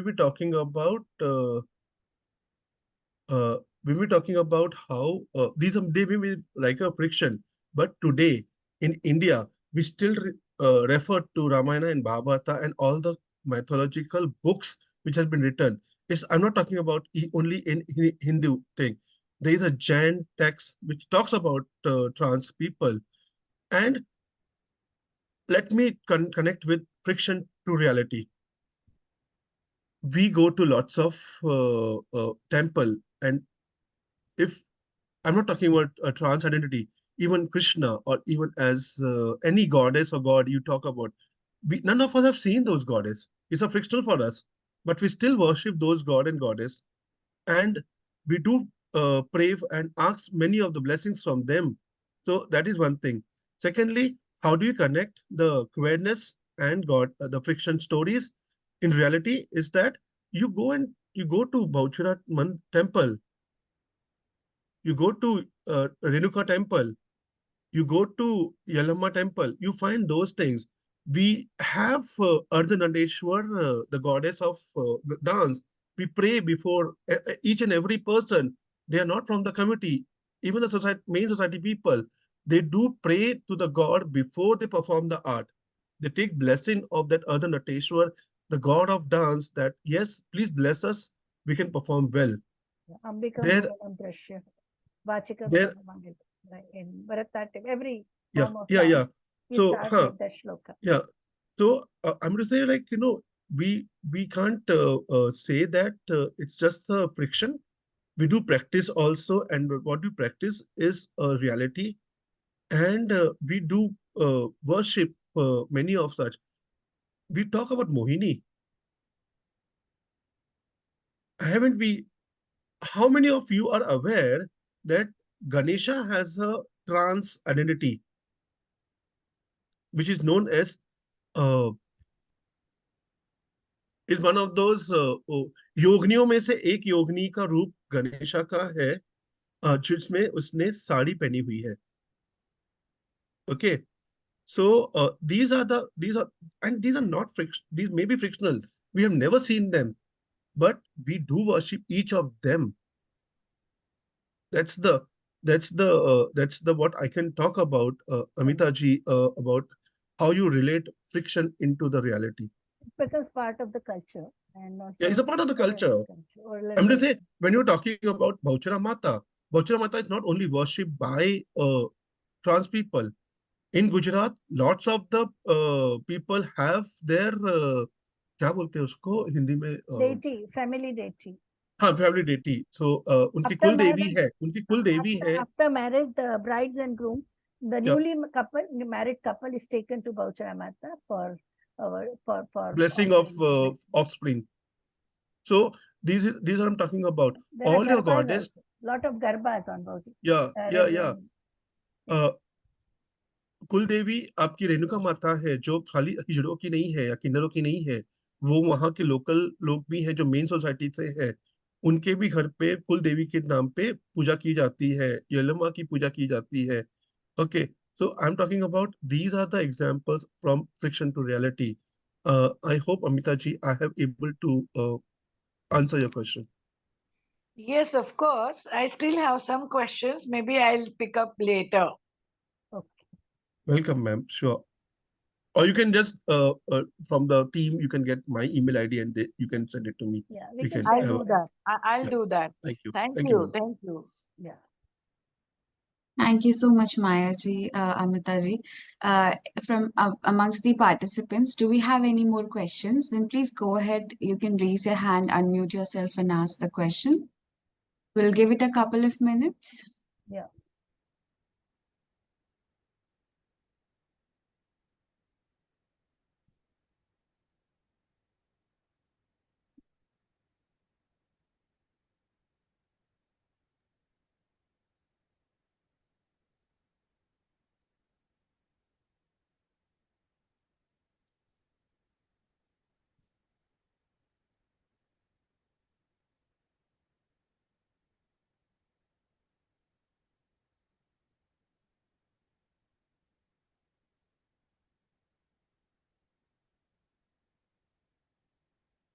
I have written email ID of my Awasthy ji.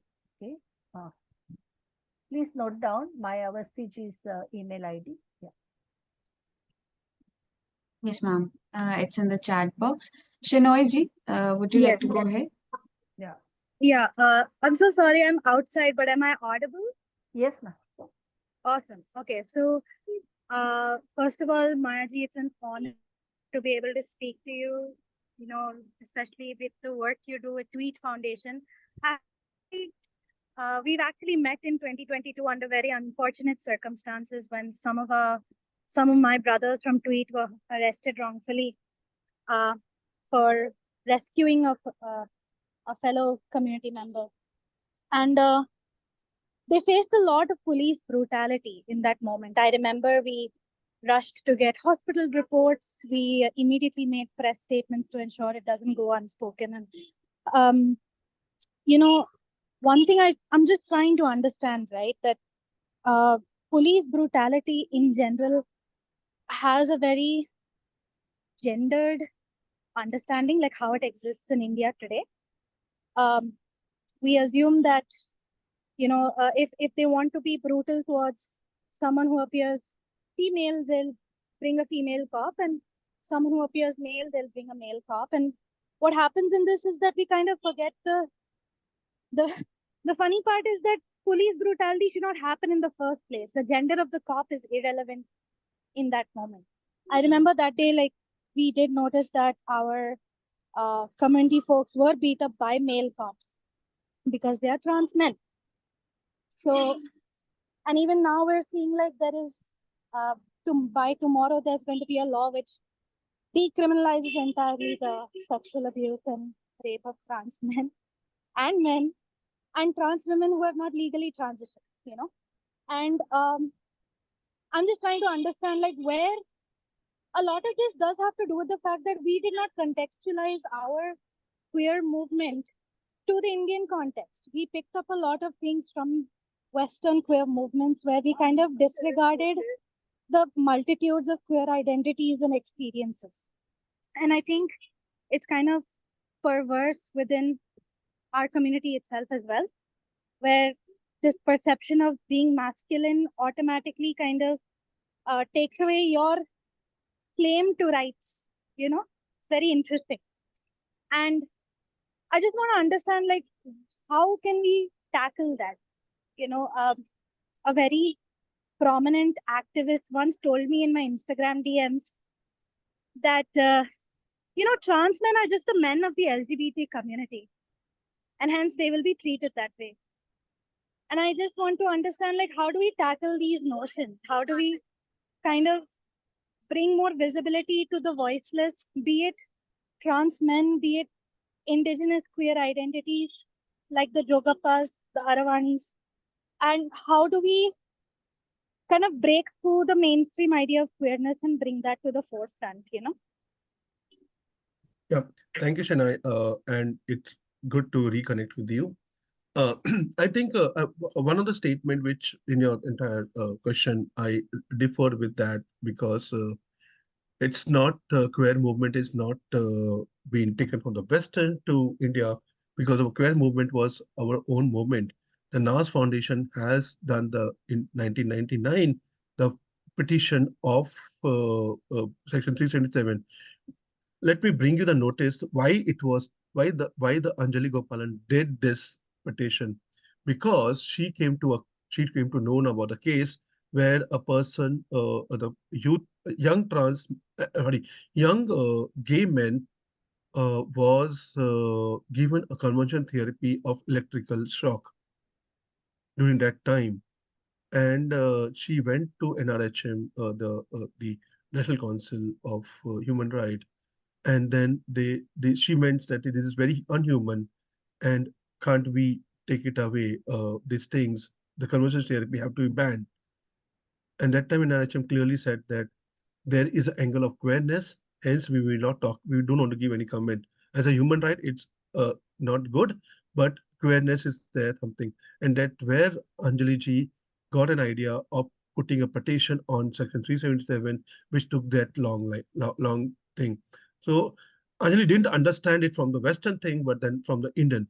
What we do is like we I understand we do the globalization, but our activity is localized. We may learn from the global, but we are doing a localization. As I mentioned earlier, also across the globe, because I travel across the world, so and taking the queer topics across the country, uh, across the globe, it is the LGBT, gay, lesbian, bisexual movement or intersex movement was first, and trans. In India, is it trans first, and then the rest of them. So we didn't learn from them, but we have localized it within ourselves. So that is one part of the thing what I want to make it clear. Second thing is with this identity, and to say when we talk about trans, as I mentioned first also, the very first thing, हिजड़ा पहले दिख जाता है हमें trans का नाम लेते ही. Okay, एक भयानक सा हिजड़ा गाली देता हुआ, ताली बजाता हुआ हिजड़ा दिख जाता है हमें, हमारे दिमाग में आ जाता है. ये हमारे दिमाग में भरा हुआ है कि ट्रांस बोला तो वही होंगे. भाई बच्चे लोग भी जब बोलते हैं कि मैं गे हूँ, मैं ट्रांस हूँ, तो पेरेंट्स ही बोलते हैं कि हिजड़ा बनने का तेरे को. तो दैट इज द नोशन और द सी deep seated concept in Indian family and all those things. But trans men जो identity है बहुत new identity. It's a very fresh identity where Indian government also don't have the data. You Google it out, trans men data as per related to India, will not get any data because we have not we've seen that these are alien world people we don't know, and that's the reason that people don't want to come out, because being female with a patriotic country where being female is a sin or a curse, on top of it you come as a trans man, that's another curse, or a lesbian woman is another curse, or a bisexual woman is another curse. People don't want to talk about it, and now the community have been vocal, the trans men community has been vocal. I think the more progressive steps would be like, one thing, have lots of discussion, open discussion on trans men or indigenous identity where we don't have data, and more success stories. Let's bring more of the human stories of people who talks about their challenges and their identity. We have to bring the stakeholders, especially the law and order and judiciary, together and do a lots of advocacy and sensitization and lobbying with them and talking about this thing. I think the Transgender Protection Cell, which has been guided by the Transgender Act, is one of the best part because they talk about forming a committee which has been headed by the collector of the state, or the social ministry of the collector of the district, or at the district level, and at the state level it will be headed by the social justice social ministry person. So, and that is the place where you get education ministry, you get food and license ministry, you get police, you get law and order, and social justice also, so that they come together and they do the entire discussion about it.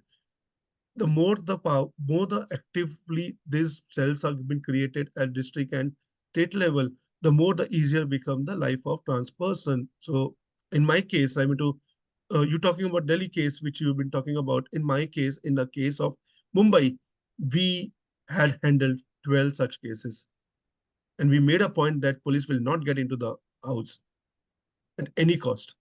Whatever discussion, we have to do it at the court, at the police station, and then the court, not in the house.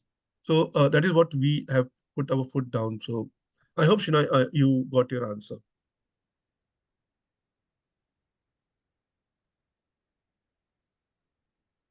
Hello?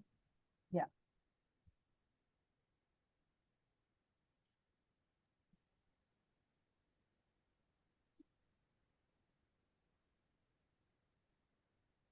Thank you, Mayaji. I think Shinayaji is outside as they mentioned. Okay, So okay, no problem. yes, but I think the question was wonderfully answered. Now, Vibhuti ma'am, would you like to add something to that? No, I think you have answered it very well.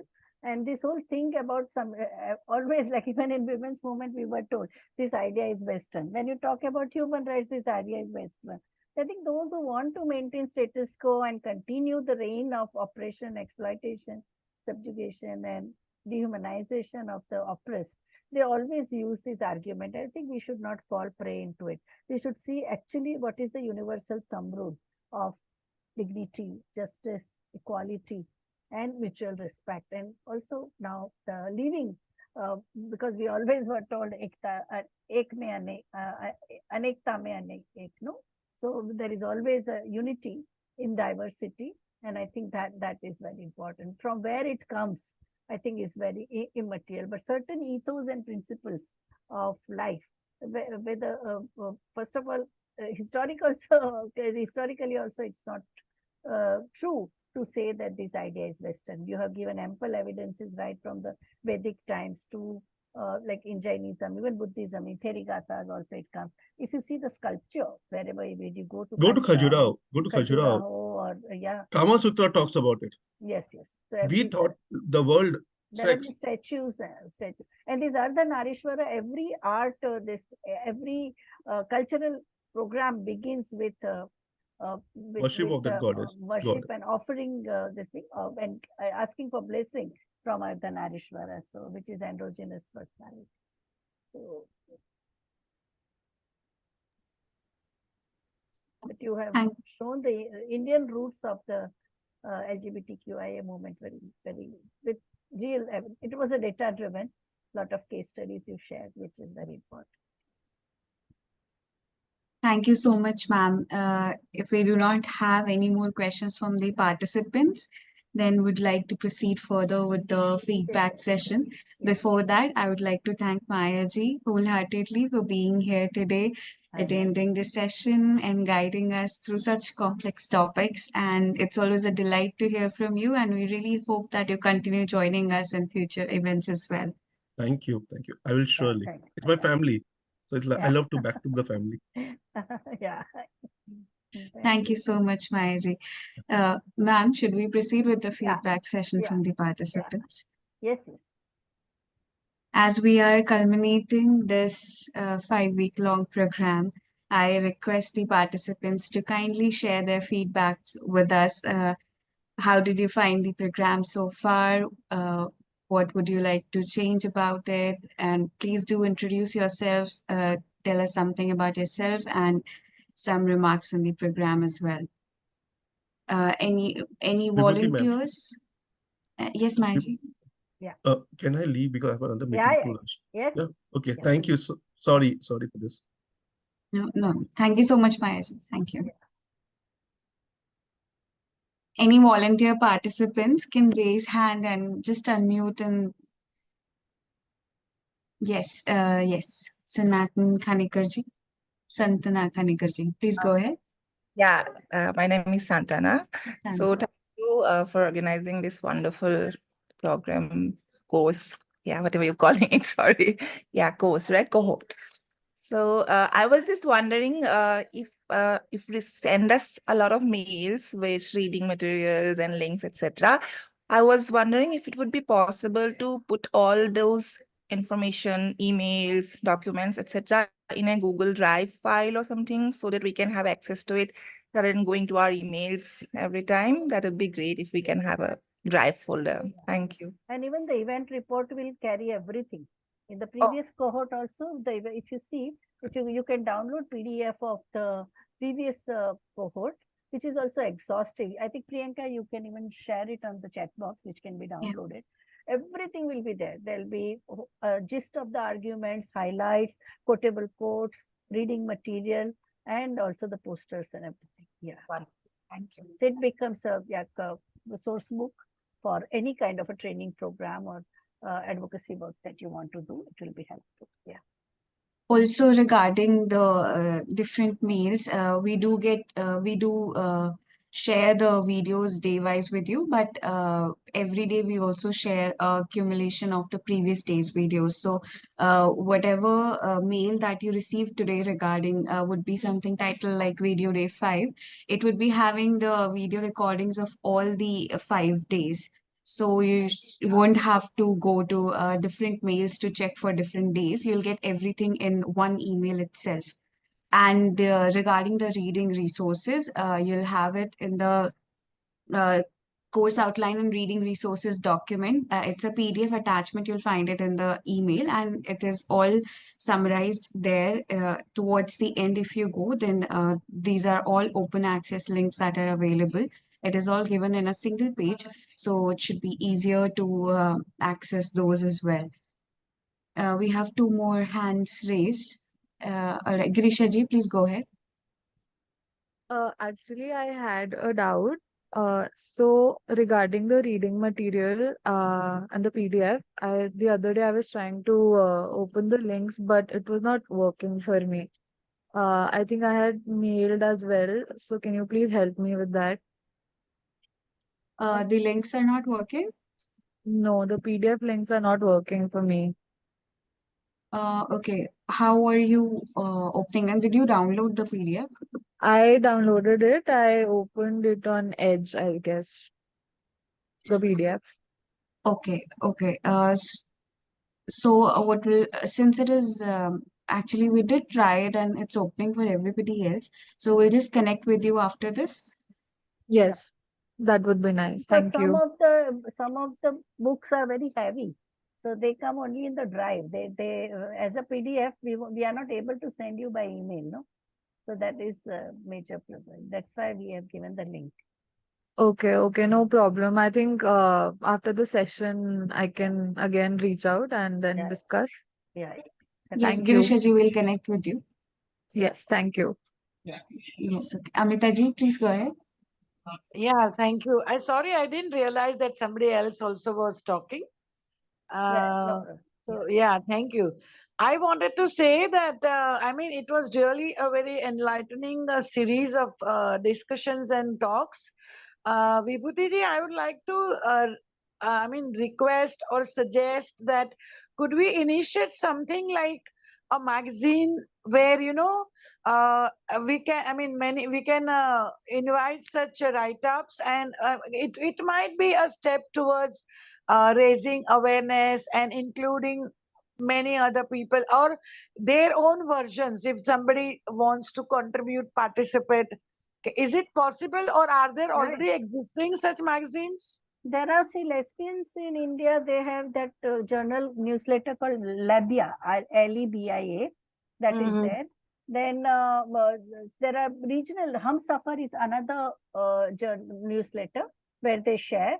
Mawa brings out a Diwali special issue where a lot of sharing is there by LGBTQIA community. It is and there is also Purush Spandan, or there is a one more this thing. It is a dismantling patriarchy. That is also the module training module that they have created, where there are lots of testimonies of individuals like that. So those resources, I think, can be shared with you. But the platform, to create that platform of where everybody can discuss, I think the idea is very good.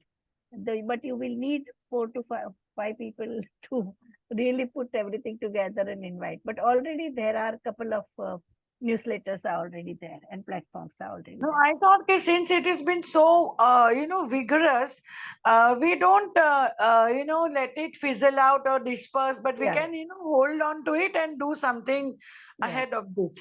Correct. Yeah. That's a good idea. I'll also keep in mind because this is a very important Thank you. thing. Yeah. Yeah. Correct. IMPRI has its own insights blog as well, ma'am. I think it is something Yeah. that can be continued there So as there well. also, if you write, it can be taken in the inside blog.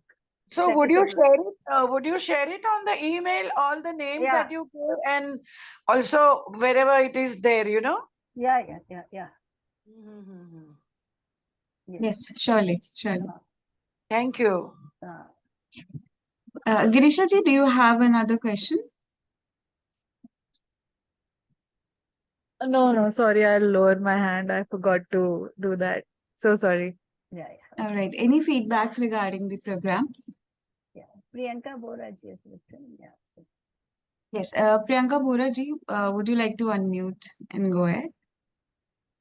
Soham ji, please go ahead. And if you could also turn on the videos, request to the participants, that would be lovely as well. Good evening. My name is Soham. I'm unable to turn on my video. I can't find the option actually. So that's all right. So my name is Soham. I'm a neurodivergent queer person. So first up, my humble thanking to entire team of IMPRI and this Beyond Binary for designing such an elementary course. As a queer person, even I found it very affirming. Different intersections, different scenarios, and different things and themes of queerness we got to know, we got to delve into, and we got to analyze has been really amazing, and it's such a treat. So my humble thanking to the entire team. One small suggestion I would have. We pretty much have covered almost every intersections related to queerness. If we could emphasize little more on neurodivergence as well, it should have been more elementary, I believed. Also, if we could shed some brighter light to some lesser talked about queer identities that are in the spectrums of LGBTQIA, like asexuality, non-binariness. So it would have also been little amazing. But yeah, overall, it was really, really such an amazing treat. Thank you so much. Thank you so much, Soham ji. Ma'am, do you have something on the suggestion for including neurodivergence? I think about neurodivergence, I think it's basically discussed among the psychiatrists, psychologists, and I think medical fraternity. So we need a person who with that kind of specialization, because there are a lot of theories, whether it is a gender is socially constructed, or it is there innate, or it is the social milieu, as well as the biological makeup. So the lot of unfolding is taking place within queer studies, but I think, yes, we can get a specialist, because there are a couple of departments in the universities. For example, Tata Institute of Social Sciences has a paper called Queer Studies, and I think JNU and Jamia Millia also have. So I think we can take it up. But I think person with an interdisciplinary understanding of medicine, psychiatry, and psychology, we need that kind of a person. And also, the lot of work has happened in the Western context. So we need to know the person the expert who has worked in the Indian context. But I think to some extent, Dr. Aksa Sheikh's address, her session had touched upon neurodivergence issues also. No, but it was just they've touched, not gone into the debates, and so many different theories which are there, whether it is a biological or psychological or socially constructed. So those controversies which are existing, that they need to be unpacked. Yeah, it's very important suggestion. Next time we'll do more research and homework and include it. Definitely, ma'am. Shruti ji, would you like to go next?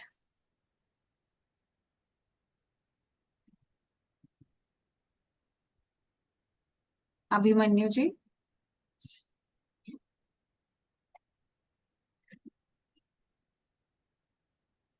Deepak ji,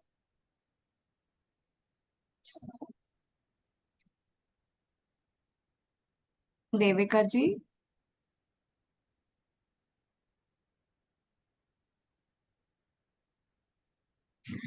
Malvika ji, Malvika ji is writing. Thank you, Professor Vibhuti ma'am and team for bringing great speakers and for conducting such insightful sessions. Priyanka ji has also given a written feedback. Thank you, Professor Vibhuti madam, our moderator, and the whole IMPRI team for this 5-week-long enlightening, insightful sessions. Looking forward to attending more such sessions. Thank you so much. Any of the participants who would like to unmute and give us their feedbacks? Rahul ji, Shreya ji, Shilpa Nair ji, Somi Dey ji,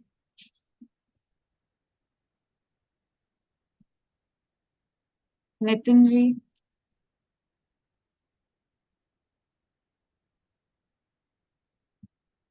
All right. I think, ma'am, with that, we can have the closing remarks for this whole program. Yeah, okay. Thank you, Priyanka ji, and thank you all the participants for such a lively discussions that followed all the lectures that we had. Around 15 sessions we had by the experts who have worked seriously as researchers, as a public intellectuals, as writers, and also as practitioners in the various in the LGBTQIA movement. I would like to begin with a quote by Judith Butler in Undoing Gender, that what is most important is to cease legislating for all lives what is livable only for some, and similarly to refrain from prescribing for all lives which is unlivable for some. So I think it's a very important, the whole course, it is envisioned with this kind of a thing that we need to democratize ourselves in our personal life and in our community life and at a societal level. And in the past decade, what we have seen that LGBTQIA movement has fought homophobia and prejudices against trans community, and also as Maya ji said, that why only care about trans community? What about the LGBT community? So to establish a more diverse and inclusive society is very important. Solidarity for people from LGBTQ plus community is with the recognition or their recognition for right to live with dignity and inclusivity in all spheres of life. The landmark judgment of 2018 that decriminalized homosexuality, and the 2022 ruling that entitled unmarried partners or same-sex couples to welfare benefits come as a beacon of hope in establishing diverse, inclusive, and progressive India. At the same time, the judgment on same-sex marriage after 18 days of hearing, where whole of India and whole of world was glued to the proceedings. It was not only LGBTQIA community or queer community which was concerned, but I think citizens were also equally concerned about what is going to be the ruling of Supreme Court of India. Though finally the judgment was demoralizing. Out of 5 judges, 2 were in favor and 3 were not. But it is a great learning experience that we need to really work at a ground level more. We have to build the public opinion, and the battle should continue as we grapple with social prejudices, stigma, discrimination against LGBT community, wherever we are, whether we are in our workplace or we are in the educational institutions, whether we are in a political parties or whether we are in the social organizations, we have to we have to stick out our neck, we have to take the message of solidarity. We have in this 5 days and 15 lectures, we have covered the historical and political dimensions of the issue. queer politics in the contemporary political atmosphere. So all the nuances we understood. We also understood the social dimensions and the cultural dimensions in different parts of the country, whether it was in Northeast, there is a different culture, tribal culture is influential, while in rest of India, we have seen how the religion and the institutions play a very important role. Health dimensions were brought out sharply by Dr. Aksa. Issues in peer mental health care. I think Mariwalaji's address was extremely important. What happens to the aging queer? Why do they have to depend on substance abuse, or why do they don't get any kind of access in the mainstream of society? That was also repeatedly asked by all the experts. And now, what as Ms. Mariwalaji told, that we need to move from a queer responsive approach, which has been there like for past 30 years. Queer community fights and the system responds. Either politicians, the political parties respond, or courts respond, or media responds. But now we have to move towards peer affirming approach. The citizenship right of the peer community, they are very important, and understanding of gender spectrum. It is not only binary, but it is there are various types of gender worlds that we need to understand about it. With this, I think we would like to conclude the very, very energetic 5 days of Beyond Binary course. Thank you. Thank you so much, ma'am. Surely. Amita ji, you raised your hand. Did you want to say something? Yeah, I just want to suggest that is it possible for you to share all the speakers and experts contact and their little bit of bio, so that in future, if we want to contact them for some purpose, we can do that. Event report will have everything, all the lectures. First of all, you will get video, that means actual what has happened, plus the highlights of each and every speech will be there, along with the biodata of and photograph of the speakers. Thank you. Yeah, thank you. It will take a month or two. I don't know. It all depends because. Sure. Regarding the speakers and the bios, you can also refer to the event page of Beyond Binaries Cohort 2. We have given the bios of all the speakers there in detail as well. We have also shared in the chat box a feedback form with everybody. Kindly do ensure that you fill that. We will also be sharing the same with you over email. So you can either fill it from here, or you can just refer to the one that we'll be sharing shortly with you over email. Once you have filled the feedback form, then we'll proceed with giving the certificates. So please do ensure your feedback is valuable to us. With that, ma'am, I think I'll proceed with the formal vote of thanks. Please go ahead. Yeah. So as we come to the end of Beyond Binaries Cohort 2, themed LGBTQIA plus narratives, #VR, an online international summer school program, a 1-month immersive online certificate training course, I, Priyanka Negi, researcher at IMPRI, Impact and Policy Research Institute, would like to propose the formal vote of thanks on behalf of IMPRI New Delhi. We are grateful to our experts for the Day 5 session, Professor Shohini Ghosh and Maya Awasthy. We are also grateful for all the experts who have been guiding us throughout this cohort. The experts have taken out their valuable time and they have allowed us to learn from this online certification program. We are thankful to everybody. We thank our chair, Professor Vibhuti Patel, for being very patient and convening all the sessions in this cohort. We thank all of our participants who have been very active and have raised pertinent questions, and they have participated in the deliberation throughout this cohort. We look forward to welcoming you in future endeavors of IMPRI as well. We are grateful if you're watching us later on YouTube or listening to us on our various podcasts or reading our publications. Once again, we have shared the feedback form with you over chat, and we'll be sharing the same with you over email. Please do fill the feedback forms, and we hope you continue to join us to our future IMPRI events as well. Wishing you a very good evening. Thank you, everybody. Thank you. Thank you, ma'am. Thank you, Priyanka, for doing it so well. Thank you so much. Moderating it so. Yeah.